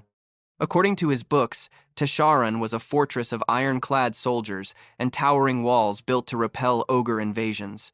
But as Luin walked through the gates, the reality was a grim disappointment. The city was a desolate shell. The ogre threat had vanished decades ago, leaving the formidable soldiers as nothing more than drunks wasting away in the daylight. When a massive thug tried to shake him down, Luin simply placed a hand on the man's shoulder, disabling him with a single, effortless touch before moving on, musing on how far the city had fallen from its legendary descriptions. At the only stable in town, Luin found the attendant snoring loudly. Once woken, the man scratched his neck and delivered some suspicious news. There wasn't a single horse left. Apparently, a sudden crowd of customers had rented every animal in the city that morning. Strang found the situation pathetic, but Luin's instincts flared. In a place where no one ever shows up, a sudden shortage of horses wasn't a coincidence, it was a coordinated move to slow him down. He realized he had been followed since he stepped off the mana train. Luin decided to turn himself into a living decoy. He paid the stable attendant a gold coin to watch for anyone asking about him while he wandered the city to draw his pursuers out. He knew it was either the Crown Prince or the Blazing King behind this. Both had reasons to track him, and neither encounter would be friendly. However, when he returned to the stable, the attendant claimed no one had come by, but there was a catch. The man had a terrifying 3-minute gap in his memory that he couldn't explain. Luin realized he was dealing with high-level mind control. Someone had scrubbed the man's memory clean. When he returned to his room, he found a note sitting mockingly on his bed. It claimed the pursuer had no intention of harming him and told him to stop searching and just focus on the mission. The sheer audacity of the intruder entering his private space and then telling him not to worry sent Luin into a silent, white-hot rage. He wasn't going to be managed like a child. "Come at me with everything you've got," Luin growled to the empty room. Without a second thought, he burst through the window, leaping across the rooftops of the desolate city to hunt down the shadow that dared to toy with him. Luin vaulted across the rooftops with the grace of a predator, his eyes tracking the residual mana in the air. When Strang questioned his plan, he simply opened his mini-map, noting several distinct red dots trailing his movements. He knew he was being hunted, but as the Triathlon champion, he was more than ready to turn the chase into a game of his own. Watching from the shadows, a group of hooded figures, one with a flaming skeletal tattoo on his neck, watched Luin with amusement. The leader, a man known as the Scream Mage, remarked on how eager to play the junior was before ordering his subordinates to follow without killing him. Luin led them on a high-speed chase through the desolate city before abruptly vanishing. When three of the mages descended to the ground to find his trail, Luin exploded from behind a stack of crates. Without a flicker of hesitation, Luin buried a mana-enhanced punch into the first mage's face. The second mage scrambled to conjure a barrier, but Luin's physical power shattered the defense like glass, knocking him unconscious instantly. The third pursuer, the Scream Mage, burst into a maniacal laugh, calling Luin a complete monster. He claimed the magic tower had sent them to protect him, though Luin knew surveillance was the more accurate term. Before vanishing into a cloud of smoke, the man's skeleton tattoo signaled his membership in an elite shadow organization known for doing the tower's dirtiest work, a group whose true strength remained a complete mystery. Strang noted that while the minions were easy to handle, the leader had utilized 6th-class magic, a level far beyond any student. Luin nodded, staying alert as they finally left the city behind. The next day, they reached the foot of Sky Mountain. The land was an arid wasteland, but as Luin approached, his power circle began to tremble. Before him stood the legendary barrier, a shimmering wall of ancient magic that had repelled every scholar and mage for centuries. Strang reminded him that human methods were useless here. The barrier couldn't be shattered by logic or standard spells. It required something non-human. When Luin joked about calling the ogres like friends, he realized the human opinion that all ogres were dead might be another prejudice to shatter. He pulled out Kungan's molar and pressed his hand against the cold surface of the barrier. "I brought the chief's tooth," he whispered. "If you can hear me, open the way." For a moment, nothing happened. Then, a violent violet glow erupted from beneath his palm, the energy so dense it nearly pushed him off his feet. To the hidden observer watching from afar, the sight was terrifying. The unbreakable barrier had finally breached. Luin stepped through the shimmering veil, and just as the pursuer tried to rush in behind him, the barrier snapped shut with a thunderous boom, sealing the hero inside the lost world of the ogres. Luin's strike was a masterpiece of timing, a heavy fist connecting squarely with the Scream Mage's chin. Before the mustachioed pursuer could vanish into another cloud of smoke, Luin slammed his palm into the earth, triggering a localized earthquake that knocked the mage off balance. Seizing the opening, Luin expertly wove a binding spell, pinning the evil mage to the ground like a specimen in a jar. The game of cat and mouse was over, or so Luin thought. Suddenly, a massive shadow blotted out the sun. A mountain of muscle and fur descended from the cliffs, a primal roar tearing through the air. A powerful ogre landed with bone-shattering force, its colossal stone club swinging in a blur. With one merciless strike, the trapped mage was crushed into the dirt. The ogre turned its predatory gaze toward Luin, sniffing the air and growling a demand for his name. Strang warned Luin to stay sharp. These were not civilized mages, but creatures of instinct where human morality held no weight. The duo continued their ascent, the air growing thin as they reached the sky summit. Luin looked up at the jagged peak ahead, wondering if there was yet another mountain to scale. To his horror, the mountain began to shift and groan. It wasn't stone at all, but the colossal form of Chief Harkon, a leader so massive he made the other ogres look like children. Harkon had scented Kungan's relic and moved to intercept the intruder. Luin didn't flinch. He announced that he was the one chosen by the chief's tooth. Harkon was skeptical. No human had ever wielded such a weight, but he couldn't deny the aura of power radiating from the boy. When Lewin mentioned the name Dragonia, the dragon of the mountain, and revealed that King Ram was still alive as an artifact teacher at Ignite, the chief's jaw nearly hit the ground. Lewin stood tall, declaring himself a friend of the ancient ogre chiefs and the heir to the world destroyer's power. "Do you still intend to throw me to the eagles?" Lewin asked audaciously. Harkon let out a booming, friendly laugh that shook the trees. "No," he promised, "we will welcome you, but among ogres, a welcome wasn't a gift, it was earned." To prove he wasn't just a loud-mouthed human, Lewin was led to a stone slab for a rite of passage, an arm wrestling match. His opponent was Omarush, the son of a legendary Khan, a beast of an ogre whose bicep was wider than Lewin's entire torso. The surrounding tribe roared for the tiny human's destruction. Strang couldn't guarantee Lewin's safety if he lost, but Lewin wasn't worried. He glanced at his status window. Since claiming Kungan's tooth, his raw strength had skyrocketed by 1,000 points. As he locked hands with the giant, the air between them began to crackle with sheer physical pressure. With his strength now reaching a massive 3,520 points, Lewin braced himself. Omarush could feel that the boy's grip was supernatural, but the ogre was dead set on not holding back. With a defiant smirk, Lewin challenged him to give it everything. The judge roared the start, and the table groaned under the pressure. Lewin strained so hard his sleeve began to rip, his muscles bulging as he held the massive ogre in a brutal deadlock. Sweat drenched the hero as he unleashed a final desperate surge of power, but it wasn't enough. In a swift anticlimactic motion, Omarush overpowered him, slamming his hand down. Lewin collapsed, panting, "I gave it my all," while nursing his aching hand. He waited for the eagles to descend, but instead, a booming voice commanded him to rise. The ogres weren't angry, they were impressed. By refusing to back down, Lewin had earned their profound respect. Even Strang congratulated him, revealing that the legendary Draco had taken 17 years to finally beat Omarush. Lewin immediately vowed to do it in just 1 month. A grand feast followed, proving the ogres were surprisingly talented chefs. As Lewin watched them live peacefully in their sanctuary, he sensed a deeper purpose to his visit than just a simple mission. Omarush approached him with an incredible offer. He could forge a weapon perfectly suited for a human using Kungan's tooth. Lewin's mind raced. While the staff of Algol had a clear purpose, the tooth was just raw, heavy potential. In human terms, Omarush was a master blacksmith, the iron handler, and he asked if Lewin had a specific design in mind. Lewin grinned, asking if it could be made exactly to his specifications. Half a month passed in a blur of intense labor. Lewin spent his days hunting with the tribe and completing training that would have been impossible before, but his main obsession remained the arm wrestling table. 15 matches, 15 crushing defeats. Yet, he relentlessly demanded rematches. Strang urged him on, noting his slow but steady improvement. Even Omarush began to smile, noticing that the boy was finally refining his strength and no longer wasting his movements. Lewin made his goal clear. He wouldn't leave Sky Mountain until he defeated the ogre.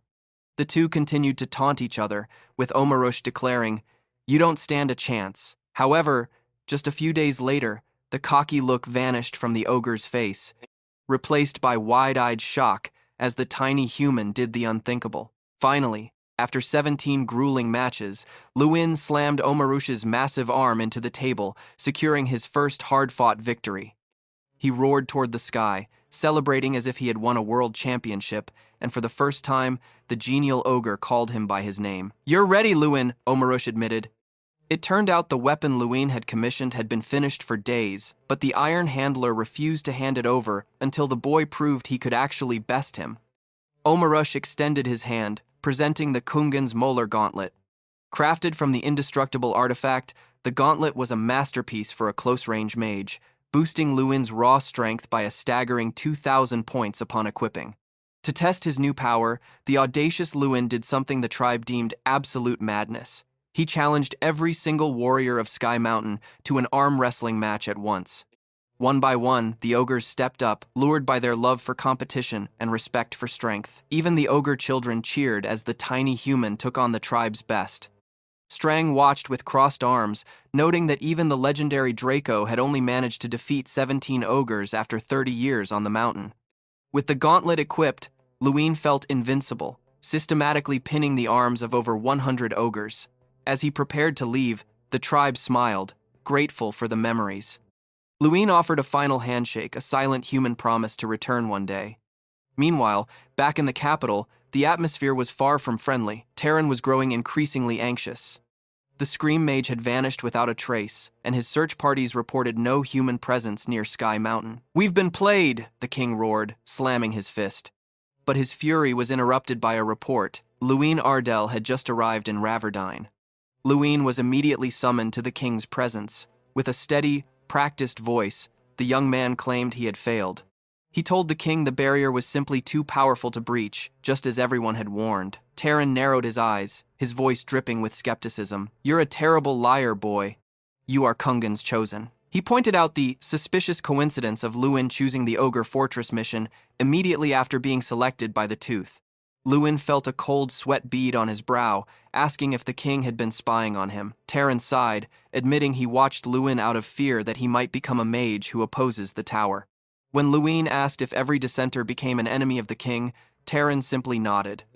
Then, with a maniacal, piercing glint in his eyes, the blazing king leaned forward. "Enough small talk. Tell me what you truly saw on Sky Mountain." Luin walked out of the royal castle, a long breath of relief finally escaping his lungs. He had survived the blazing king's interrogation by betting on the monarch's own pride.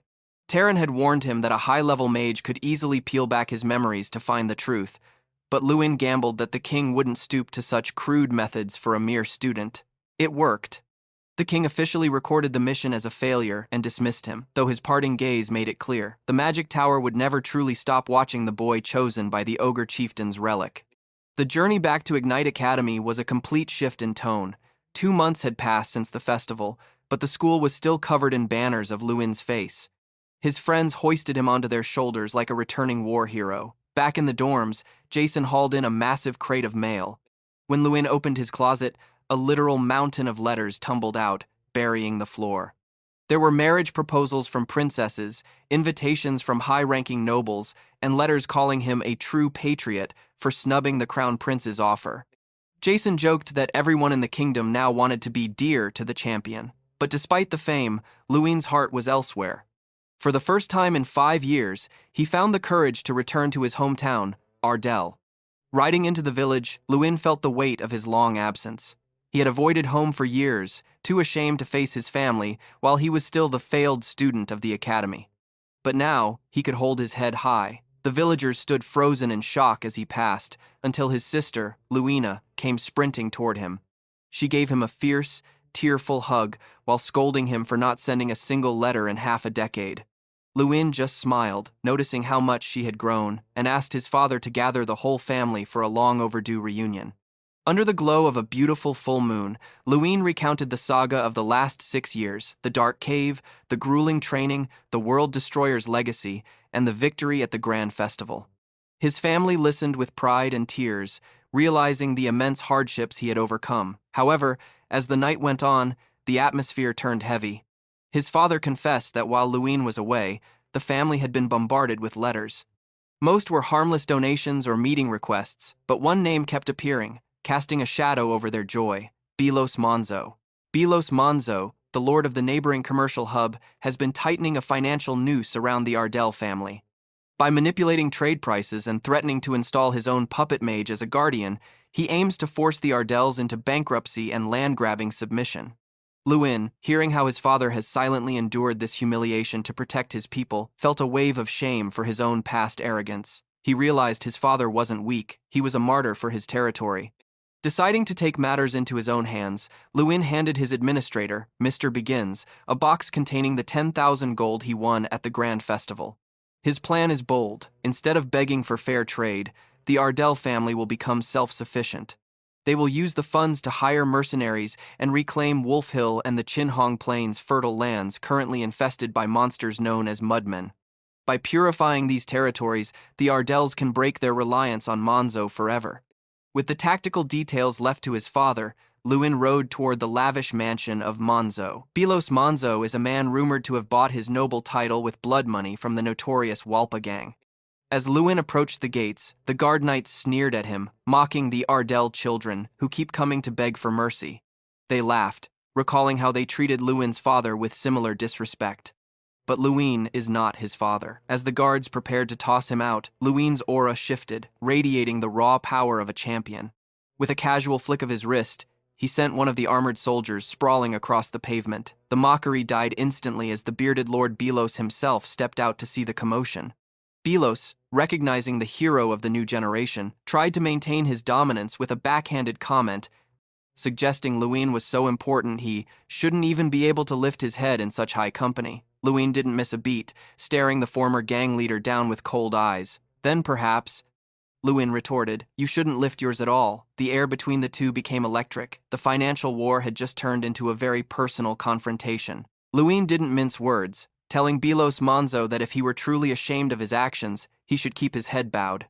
The Lord of Monzo merely offered a sly smirk, noting that Luin's personality was every bit as blunt as the rumors suggested. Luin calmly pointed out that the mansion's guards were in desperate need of retraining, as they had treated the Ardell family like a lowly goblin tribe. Following his gaze, Monzo was internally seething at the sight of his elite security detail piled up unconscious on the pavement. When Luin sarcastically asked if the Lord was all right with his men being handled that way, Monzo masked his fury and told Luin to treat them however he pleased. Luin took him at his word. Slipping on the Kungan's molar gauntlet, he delivered a punch that sent another armored guard skip-gliding across the floor like a stone on water. These guys need a lesson in etiquette, Luin declared before essentially demanding the Lord stop stalling and show him inside the mansion. Inside, the atmosphere was thick with intimidation. Monzo showed off his collection of stuffed werewolves, calling them art, though Luin found the hobby disturbing and the intent to scare him obvious. The tension hit a breaking point when Monzo offered a rare tea called Parry Me. Luin didn't just decline. He picked up the cup and poured the liquid directly onto the table, watching it drip onto the floor. Monzo played the victim, claiming he would never poison a friend, but Luin shot back, asking if friends usually threatened to bankrupt each other's families. Monzo finally dropped the act. He called Luin a country bumpkin who understood nothing of power or deals, asserting that the Ardell family should be begging at his feet for any scrap of profit. As he spoke, a small army of soldiers flooded the room. Monzo knew the academy rules. Students were strictly forbidden from using offensive spells during the holidays. Believing Luin was now a defenseless child, Monzo commanded his men to kill him, declaring he would turn Luin's corpse into the centerpiece of his macabre trophy gallery. But Luin wasn't planning on using traditional spells. He rose, the molar gauntlet humming with ancient power. He closed the distance with the first soldier and unleashed his signature flick. The impact was like a bowling ball hitting pins, sending the man flying with absurd velocity. In that instant, the gauntlet's true ability awakened, Kungan's manifestation. A massive spectral arm of the Ogre chieftain appeared alongside Luin, drastically extending his reach and destructive power. Monzo watched, frozen in horror, as the defenseless student began to dismantle his private army with the strength of a prehistoric titan. Luin didn't hold back. As the soldiers closed in, a blazing aura erupted from his body, the mana shaping itself into the towering spectral form of Kungan. Since his life was being threatened by an armed mob, Luin was well within his rights to use magic for self-defense, even on holiday. The sight of the ancient ogre chieftain manifesting in the room sent half the guards into a blind panic. Luin, cold and focused, warned them that running was no longer an option. With a thunderous mana explosion, Luin leveled a wing of the mansion. Monzo's art collection of stuffed monsters and stolen artifacts was incinerated in seconds. While Monzo wailed over his burning treasures, Luin grabbed him by the collar, his shadow looming large. He forced the terrified lord to sign a decree normalizing Ardell's trade prices and demanded a tenfold repayment of everything stolen from his family. When Monzo tried to haggle over the amount, Luin's expression darkened to a terrifying degree. Immediately, he commanded. Mission accomplished, Luin began the ride back to Ardell, feeling the satisfaction of having finally cleared the path for his father. However, as he approached his home, he was stopped dead in his tracks. Waiting for him with a radiant, friendly smile was Irene. Luin flashed back to the banquet 2 months ago. He had jokingly told her she should visit his beautiful hometown someday, never actually dreaming she would travel all this way. The arrival of a beautiful, high-ranking mage caused an absolute storm in the Ardell household. Luin's sister, Luina, was practically vibrating with jealous curiosity, cornering her brother to demand if they were dating. Even their father was visibly moved, though his face fell slightly when Luen confirmed they were just friends. Later that evening, Luen sat down with his father and the administrator, Begins, to discuss the state's finances. In a display of typical Ardell integrity, his father tried to return the 10,000 gold coins Luen had provided. He argued that Luen was a hero with a future beyond their borders and shouldn't sacrifice his personal fortune for the territory. Luen stood his ground, insisting that he was an Ardell first and foremost, and that the money belonged to the land. In the end, a compromise was reached, though Luen was surprised to learn that only 3,600 gold had actually been spent. Begins whispered the truth to him. His father was so stubborn about his principles that he refused to touch a single extra coin of Luen's money for the state's recovery, preferring to shoulder the burden himself until the very last moment. Luen realized that while he had grown strong enough to topple lords, he still had much to learn from his father's unwavering moral compass. The administrator Begins shared a quiet moment with Luen, remarking that the lord's rigid and stubborn nature was simply his unchangeable way of life, a fact Luen finally accepted as a core strength of his father's character. Later, Luen stepped outside to find Luina and Irene walking together like old friends, and with a mischievous wink, his sister teased him to get along with their guest before making herself scarce, leaving both of them blushing furiously. As they strolled, Irene mentioned how much she adored Luina, but she quickly noticed Luen was preoccupied with how to use his 40,000 gold fortune to transform the family's territory. When he finally asked about her trip, Irene explained she had arrived from Laverne in only 2 days by cutting past the southern mountains, a simple detail that provided the breakthrough Luen had been searching for. The mountains were currently a monster-filled wasteland, but building a road through them would make Ardell the primary trade hub for the Reich Empire, so he impulsively grabbed Irene's hands to thank her, turning her face bright red, and ran off to pitch the idea. His father and Begins were doubtful, explaining that the 8 guilds at Lake 8 had already rejected the project because Ardell didn't seem profitable, but Luen insisted his status as a champion would change their minds. Seeing his unwavering confidence, his father finally gave him permission to try, and as Luen prepared to leave, Irene joined him, jokingly declaring that she was already an illegal immigrant for crossing the border without permission to see him. She teased that after seeing him break so many rules to win the festival, her little stunt was nothing, and with a shared smile, the two headed for Lake 8, trekking across the southern peaks to personally scout the new trade route. The terrain of the southern peaks was a jagged nightmare where even a compass failed, forcing Luen and Irene to rely on a tracking spell despite the strict holiday ban on magic. Keeping their secret safe, they followed the magical trail only to stumble directly into a den of werewolves. Luen didn't hesitate, unleashing his mana explosion spells to obliterate the beasts by targeting their reliance on a pack leader.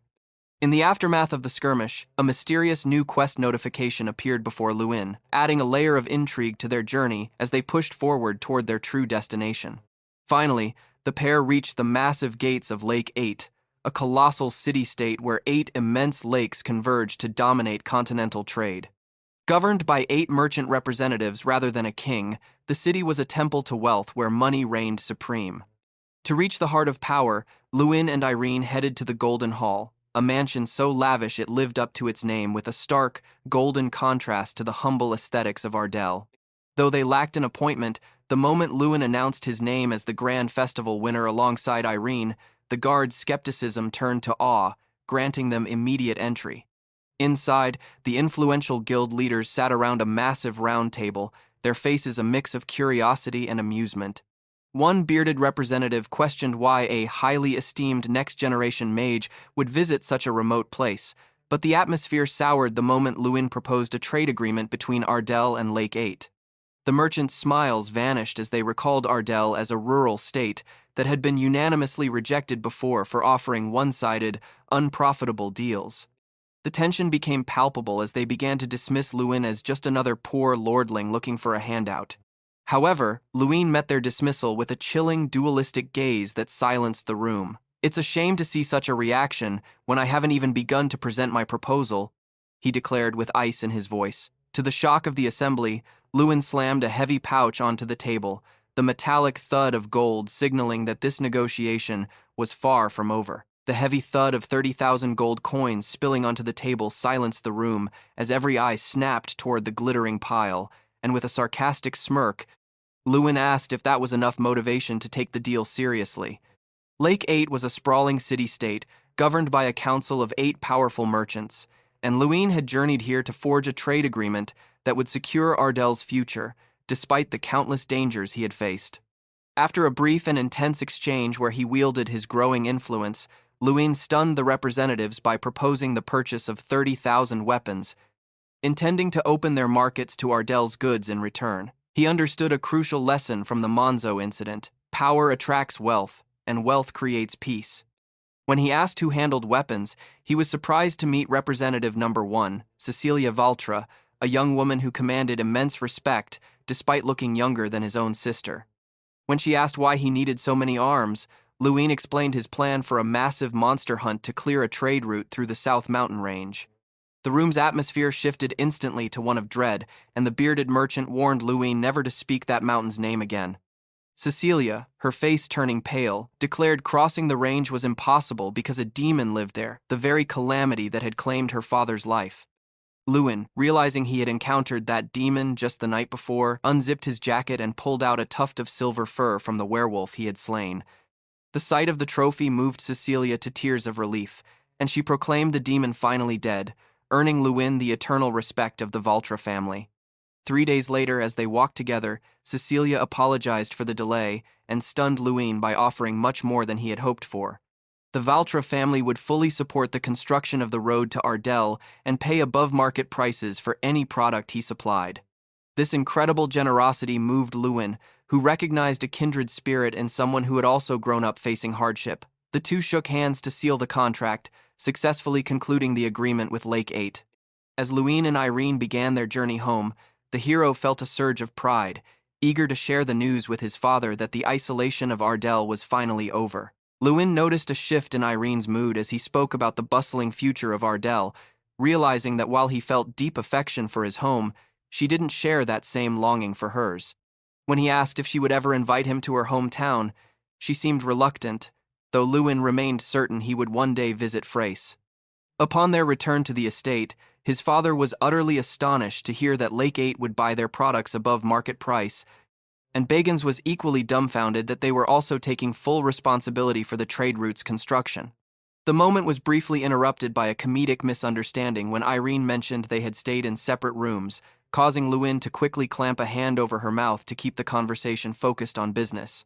His father, moved to his core, thanked his son for growing into such a worthy man who had achieved the impossible for their people. Seizing this moment of trust, Lewin's expression darkened as he asked for one more wish: a hunt in the Crimson Plains. This wasn't just about safety, it was vengeance for his mother's soul. On his 6th birthday, a day meant for joy, mud creatures had swarmed the village and slaughtered many, including his mother. Today, only a single photograph kept her image from becoming a hazy memory. To ensure such a nightmare never repeated, the villagers had spent years training with unusual spear techniques, determined to be ready for the next threat. Irene noted the strange fluidity of the warriors' training and realized the instructor was no ordinary soldier. She quickly identified him as the legendary spear saint, Sir Bolvar Peyton, a hero who had retired at only 30 after cutting down 10 high-ranking mages in the Perrin Confederation. Lewin was shocked that his friend knew more about the old fisherman than he did. When Lewin asked why he had hidden his legendary past, Bolvar simply chuckled, stating he never hid anything. Lewin just never asked. Despite the surprise, the old knight insisted that Lewin actually knew the real him better than any history book ever could. Sir Bolvar smiled, reminiscing about the days he spent walking and playing with Lewin on the hill, expressing how proud he was to see the man the young lord had become. He teased that knowing him as a neighbor and a mentor should be more than enough information for anyone. Shifting gears, the legendary knight mentioned he was overseeing Lewina's swordsmanship and invited Lewin to join in not as a spectator, but as a participant in a duel. Lewin watched as his 12-year-old sister gave her absolute all, showing a solid foundation that impressed him, even though Bolvar was casually parrying her every move with only his left hand. The master joked that Lewina was improving so rapidly she might soon surpass her brother, and then declared it was finally the young master's turn to step onto the field. Lewin entered the bout with eagerness, remembering their old training sessions and confident in his own martial arts progress. However, that excitement quickly turned to frustration as he found himself eating dirt, utterly defeated by the elder's effortless skill. Curious about the gap between them, Lewin brought up Galter, the famous 6-star knight of Eastern Lyon, only for Bolvar to casually reveal that he had been a 7-star knight at the time of his retirement. The revelation was a shock. A warrior of such caliber living quietly in Ardell was unheard of. Suddenly, a new mission flashed before Lewin's eyes. He had only 3 days to land a meaningful blow on Bolvar. Irene marveled at the incredible opportunity, noting that Bolvar was a legend among legends and the only one in the kingdom to have ever participated in a knight's tournament. Determined to succeed, Lewin threw himself into the duel every single night, his face becoming a map of bruises and sweat. As the deadline loomed with less than a day left, his relentless persistence finally began to bear fruit, eventually forcing the old knight to grip his sword with both hands for the first time. On the final day, with the sunset approaching and his body screaming in exhaustion, Lewin reached his limit. Luina and Bagans pleaded with him to stop, fearing he would collapse, but the young man begged for just 30 more minutes. He knew a miracle was unlikely in such a short window, but he decided to gamble everything on a complete change of tactics. To the absolute shock of his father, Irene, and even Bolvar himself, Lewin dropped his wooden sword. Standing in a focused combat stance, he prepared to use his true specialty, his fists. After days of studying the knight's movements through the lens of a swordsman, he was ready to strike using the martial arts he had truly mastered. Bolvar finally understood that Lewin had trained so relentlessly because he desired something specific, and with a knowing smile, the legendary knight added a final rule. For the last 30 minutes, the boy could use magic, but the mentor would also fight with true seriousness. As the duel kicked off, Lewin realized that being swordless made him lighter, allowing him to close the distance rapidly, yet Bolvar left no openings, redirecting the young man's strength with the grace of a master. To break the stalemate, Lewin utilized a clever distraction, conjuring a ball of light that exploded with a powerful gust of wind, blinding the knight just long enough to stand over him in victory. Laughing at the unexpected tactic, Bolvar admitted defeat, and Lewin successfully completed the grueling mission, earning the Steelbreaker ability as a hard-won reward. Luina was indignant at her brother's nerve for taking down the legend, but Bolvar was genuinely happy, calling the experience incredible as the young master's short vacation drew to a close. Before leaving his hometown, Lewin and his father watched the massive crew sent by the Valtra family begin work on the trade route that would soon bring weapons and prosperity to Ardell. In a final act of devotion, the young man handed over a box containing 12,000 gold for the territory's needs, and though his father felt a touch of shame at being indebted to his son, the two shared a deep embrace that strengthened their bond further. As Lewin and Irene prepared to part ways, she stunned him by confirming her intent to help him exterminate monsters after graduation, promising to follow him until the day she could finally defeat him. After a week of traveling back toward the eastern region, the hero's return was interrupted by a disturbing commotion. A debt collector was brutally scolding a young boy and threatening to sell the kid's sister to cover their family's arrears. Lewin watched with rising irritation as the injured boy, claiming the pride of a knight, drew his sword in a desperate final charge against the aggressor.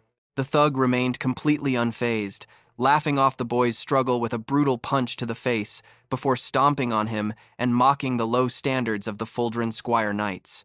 Even as the aggressor grabbed him by the hair, the boy remained fearless, swearing that the man would die if he dared to sell his sister. Lewin watched the scene with a mix of shock and curiosity, noting that while the squire was physically weak, his gaze held the unmistakable fire of someone protecting something precious. When a bystander warned Lewin to mind his own business because the gang was notoriously cruel, the hero shot back that those standing by in silence should be ashamed for being no better than the criminals. As the lead thug turned his aggression toward him, Lewin didn't even waste a spell. He delivered a simple flick to the man's forehead that sent him spiraling through the air like a launched projectile, quickly following up with a second flick that sent another lackey soaring into the distance. The remaining thugs scrambled back in terror as the beaten boy, Hans, asked who his savior was. Lewin offered a friendly smile and learned that Hans was a struggling student burdened by his father's debts to the Angie woodcutters, a gang so ruthless they were known for executing victims at the base of trees beyond the reach of local guards. To Lewin's surprise, Hans already knew of him as the festival champion, having heard the name from Galter. The boy admitted he was considered the weakest in his academy, but he persisted because Galter believed he possessed a rare talent. This story resonated deeply with Lewin, reminding him of the faith his own mentors once placed in him. He encouraged Hans, noting that while progress might be slow, hard work never truly disappoints, and miracles eventually find those who persist. Their conversation was cut short during a meal of Hans's sister's admittedly questionable cooking when a loud crash shattered the front door. The gang had returned for revenge, but instead of finding two cowering boys, they were met by Lewin calmly donning his gauntlets. Before the lead thug could even finish his threats, he was sent flying out of the house like a comet by a single, explosive blow. The other thugs stood frozen in the street, staring in utter disbelief as their leader disappeared into the night, realizing too late that they had picked a fight with a monster. Stepping outside, Lewin told Hans to stay back and protect his sister, simply smiling when the boy asked what he intended to do. He joked that he needed to earn the meal he had just eaten before facing the crowd of over 20 invaders. The thugs mocked him, thinking their numbers gave them the upper hand, but they had no idea Lewin had just returned from dueling a legend and possessed the new Steelbreaker ability. As they charged, Lewin met their blades with his bare fists, and the moment the metal made contact, it shattered into useless shards. The bandits watched in absolute horror as their weapons were systematically destroyed by a teenager who showed no mercy to those who preyed on the weak. One thug even dropped to his knees to beg for forgiveness, but the plea was cut short when a cowardly leader grabbed a young woman as a hostage, threatening to slit her throat if Lewin moved a single inch. The tension was suffocating as the gang leader ordered Lewin to kneel, using the girl as a human shield. Lewin cursed the fact that the academy had never trained him for a hostage situation, and there was no time to cast a complex illusion. However, just as the bandit pressed the knife deeper, a flash of light caught Lewin's eye. Hans, despite being wounded on the ground, rose with a sudden, desperate bravery and slashed the villain's back. As the kidnapper collapsed, a brilliant blue aura surged from Hans's body, an unmistakable sign of rank 4 sword mastery. The remaining bandits, terrified by the display of high-class knight power, scattered into the night. Though Hans was shaken by the violence of the encounter, Lewin placed a steadying hand on his shoulder, praising his growth and reassuring him that his courage had saved his family for good. With the debt settled and Hans now recognized as a formidable warrior, Lewin finally completed his long journey back to the academy. Though he had initially wished his vacation would never end, walking through the familiar gates made him realize how much he had missed the place. When his friend Jason asked about his break, Lewin decided to keep the details of the Monzo incident and the werewolf hunt to himself, simply stating he had been training. Jason teased him for practicing swordsmanship during a holiday, unaware that Lewin had been mentored by a 7-star saint. Their conversation was interrupted by Professor Hiel, who looked uncharacteristically grave. Following the professor's gaze, Lewin saw a massive procession of knights outside, their banners bearing the prestigious golden sunbird emblem, a sign that a very important and likely complicated guest had arrived at the school. Lewin quickly realized that while he had exchanged letters with royalty before, he never expected to face them so soon. A booming voice announced the arrival of the Grand Tournament champion just as the carriage doors swung open and 2 impeccably dressed blonde men stepped out, the princes of the realm. The first, Prince Leon, warned his brother not to interfere, while Prince Foster retorted that the champion would surely choose him regardless of his brother's efforts. Lewin politely introduced himself, but the true intentions of the Royal Highnesses were crystal clear.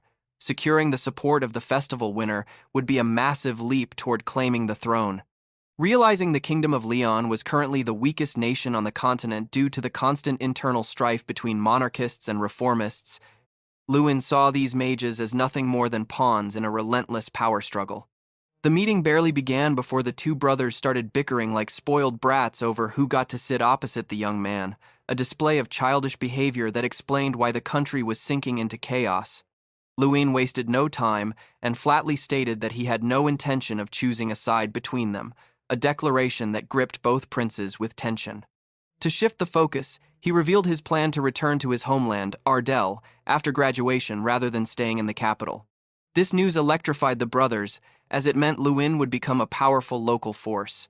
Desperate to outdo each other, both princes immediately vowed full support, promising money, food, and military aid to ensure the future of Ardell was not burdened by unnecessary worries. Lewin realized it was far more advantageous to keep them competing than to pick a favorite.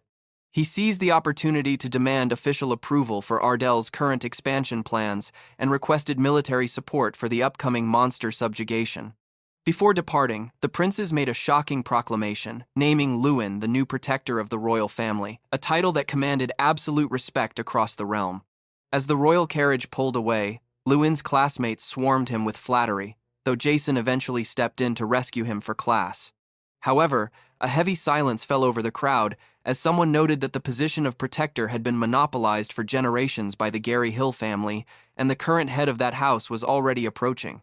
Mikel Gary Hill stood there with a face that was anything but friendly, demanding to know what the students were whispering about. Lewin immediately felt the atmosphere shift as Mikel began using his family's prestigious name to belittle everyone around him, claiming they would all eventually fall beneath him. Lewin remembered him well. The blonde student had narrowly escaped expulsion for using banned substances during exams, receiving only a 30-day suspension thanks to the immense power the Gary Hill family wields in the magical world. Stepping forward, Lewin greeted him with a dry, "Long time no see," noting that the princes didn't seem to share his arrogant outlook. Mikel gritted his teeth in a sneer, warning Lewin that he shouldn't think he had won just yet. While Jason urged his friend to ignore the envy, Lewin knew that a family like the Gary Hills wouldn't let their tarnished reputation slide without plotting something. That premonition proved correct the moment they entered their next class. The second semester focused on practical applications, bringing in successful alumni to lecture, and the heavy atmosphere in the room confirmed everyone's worst fears. Standing at the front was Jackal Gary Hill, Mikel's older brother, a man with an intensely suspicious gaze. He wasted no time boasting that 11 of the 14 court mages chosen last year hailed from his family, arguing that success in reality required the weak to unite under a powerful banner rather than chasing individual ideals. With a sarcastic smirk, he twisted the knife, telling the students that simply sympathizing with Lewin Ardell wouldn't make their lives turn out the same. Lewin didn't wait for Jason to explode. He rose to his feet and calmly retorted that if you unite 10 pieces of trash, you don't get a masterpiece, you just get a colossal pile of garbage. Jackal's face contorted in fury as he asked if Lewin was referring to him, but the young man played innocent, reminding the veteran that his unlucky brother had already been crushed in the exams. The exchange made it crystal clear. The bitter rivalry between Lewin and the Gary Hills was reaching a breaking point, splitting the student body into two warring factions. While some low-ranking students flocked to Jackal for promised success, others refused to work with a family known for fraudulent tactics. Amidst this simmering tension, a golden opportunity to put the family in their place finally appeared during a quiet tea session with Dean Ignis. As the student representative, Lewin inquired about the dean's well-being, ready to discuss the official matters that would shape the academy's future. Lewin kept it casual with Dean Ignis, noting that things were the same as always, save for a few troublemakers spouting nonsense. The dean, who held no love for the Gary Hills, admitted that their deep-rooted connections made them difficult to handle, even if they weren't teaching core-graded courses this year. When Lewin asked about Jackal's past, the dean described a man who, despite becoming the kingdom's youngest chief mage at 23, possessed a ravenous and ruthless hunger for power. Lewin, consumed by thoughts of how to undermine this new rival, sparked a bold idea. He would confront Jackal directly in front of the entire class. When the classroom doors swung open, the students gasped to see Lewin standing before Jackal Gary Hill.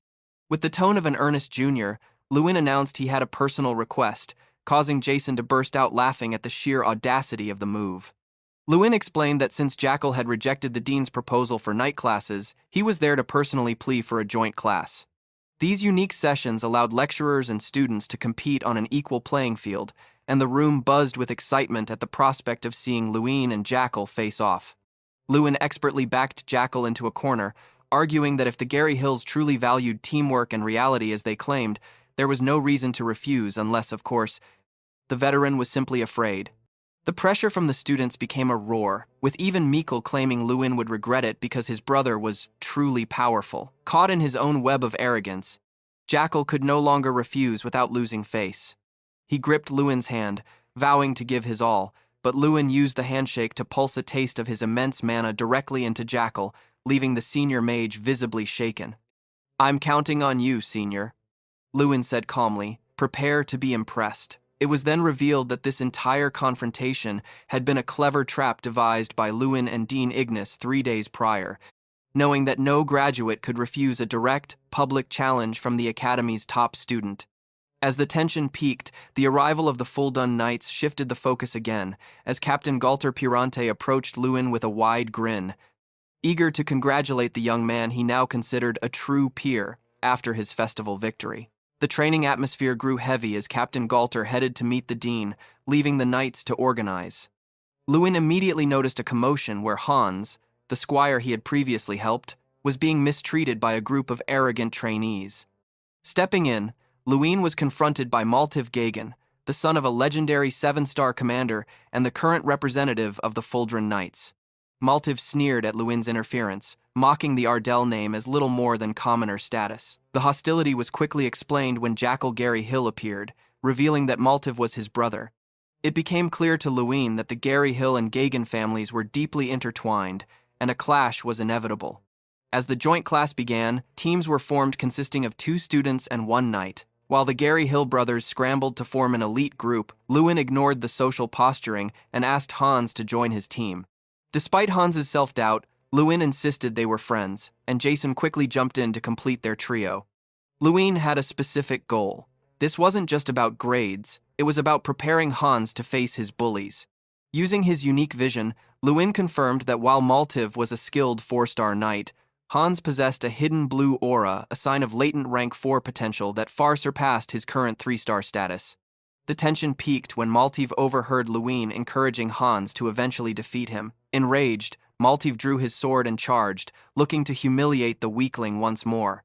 Lewin prepared to intervene, but before he could move, a blurred figure intercepted the attack. With a thunderous impact, Maltiv was sent flying across the training grounds. Lewin watched with wide eyes as Captain Galter Pirante stood in the dust, having delivered a brutal disciplinary kick to his own student. The captain's expression was ice-cold, signaling that the era of the Gagan family's unchecked bullying at the academy was officially over. Disappointed by the lack of discipline, Captain Galter stripped Maltiv of his representative position on the spot. Though the bully tried to hide behind his father's name, the captain knew that even a 7-star commander wouldn't tolerate a knight drawing his sword against an unarmed peer. As the first joint training session kicked off, the lessons were intense. Galter taught the mages how to exploit a knight's casting window, while Professor Hayel demonstrated how to predict and evade a warrior's attack range. Amidst the drills, Maltiv and Jackal seethed with frustration, feeling the mounting pressure of the students' high expectations. During a brief lull in training, Galter approached Lewin with a sharp, calculating gaze. The captain realized that Lewin's fluid movements couldn't possibly be self-taught and asked for a personal duel to teach the other students. Lewin recognized this as a golden opportunity to establish total dominance over his rivals. As Galter launched a high-speed assault that would have crushed an ordinary student, Lewin executed a perfect block that left the crowd speechless. When the captain demanded to know who had trained him, Lewin calmly dropped the name of the legendary Bolvar Payton. The revelation hit the training grounds like a thunderclap. Every knight and apprentice knew the name of the legendary lancer. Maltiv, however, refused to believe it, shouting that the story was a lie and that his own father remained the strongest knight in the kingdom. Lewin realized that if Bolvar were officially recognized as alive, the current power rankings and the Gagan family's prestige would be completely upended. When Lewin remarked that Bolvar couldn't care less about idiotic rankings, it hit Maltiv like a physical blow. Consumed by rage and desperate to protect his family's honor, the redhead challenged Lewin to a duel with real lethal blades. Galter sighed in disappointment, ordering the redhead to cut the theatrics, but when Maltiv stubbornly confirmed his desire to fight, the captain officially announced the first combat training match. Lewin's trio against the Gary Hill-Gagan alliance. As the day of the duel dawned, Jackal approached with a suspicious degree of confidence, and the moment the starting signal blared, he lunged with a speed that defied logic. Lewin barely evaded the strike, but his player's eye instantly revealed the truth. His opponents were cheating, wielding 6 hidden artifacts between them. This treachery had been plotted the night before by Commissioner Josh Gary Hill and Sir Vengras Gagan. Fearful that Lewin's connection to the legendary Bolvar Payton and his favor with the princes would strip them of their status, they had decided to commit blatant fraud. Vengras had provided the Amulet of Fortitude, a necklace designed to make wooden training weapons as durable and lethal as forged steel. Back in the arena, Maltiv sneered as the artifact's power began to immobilize Lewin's entire team. leaving Jason and Hans snared and defenseless, while the bully prepared a blow he claimed would leave nothing left of the hero. Lewin stomped his foot, channeling his mana to shatter the binding spells just as Maltiv's reinforced sword descended. Recognizing the unnatural hardness of the wood, Lewin didn't bother with a counterspell. He met the steel-like blade with a bare fist, activating his Steel Breaker ability. The reinforced weapon shattered into 1,000 splinters, and the follow-up punch sent Maltiv flying across the dirt to land at his brother's feet. Jackal stood dumbfounded, unable to comprehend how Lewin was dismantling their cheated advantages without even breaking a sweat. As the young man calmly adjusted his gauntlet, he declared that since they had chosen to play dirty, he would no longer be holding back. With a roar that shakes the very foundation of the training grounds, Lewin summons the spirit of the Ogre Kungan, a sight so terrifying that students begin to flee in panic. Even Professor Heil and Captain Galter are paralyzed by the spectacle as the massive spirit looms over the arena. Lewin approaches the trembling Maltiv, cold and unimpressed by the 6 hidden artifacts. With a casual gesture, the ogre's massive fingers pluck the necklaces from Maltiv's neck like mere trinkets, tossing them to the dirt and exposing the Gary Hill fraud to the entire academy. Jackal, desperate to save his family's dignity, charges blindly at Lewin, only to be sent into unconsciousness by a single, humiliating flick to the forehead. As the dust settles, Mikel faints from sheer terror, and the victory seems decided. However, before Galter can officially end the match, Hans steps forward, his voice steady and his eyes burning with a new power. Carrying 2 spare blades, he interrupts the announcement, declaring that the duel isn't over just because a sword broke. He tosses a weapon to Maltiv, challenging the bully to stand and fight like a true warrior. Maltiv, trapped between his fear and his wounded pride, tries to hide behind his usual insults, calling Hans a dirty commoner, but the words ring hollow. There is no mistaking the shift in the air. A vibrant blue aura begins to radiate from Hans, the unmistakable mark of true sword mastery. For the first time, the weakest student is exuding the pressure of a high-class knight, proving that Lewin's faith in him was well placed. The spectators, previously fixated on the ogre, now stare in awe as the dynamic of the duel shifts from a magical slaughter to a clash of knightly wills. Lewin watches from the sidelines with a satisfied smile, knowing that Hans is finally ready to reclaim his honor on his own terms.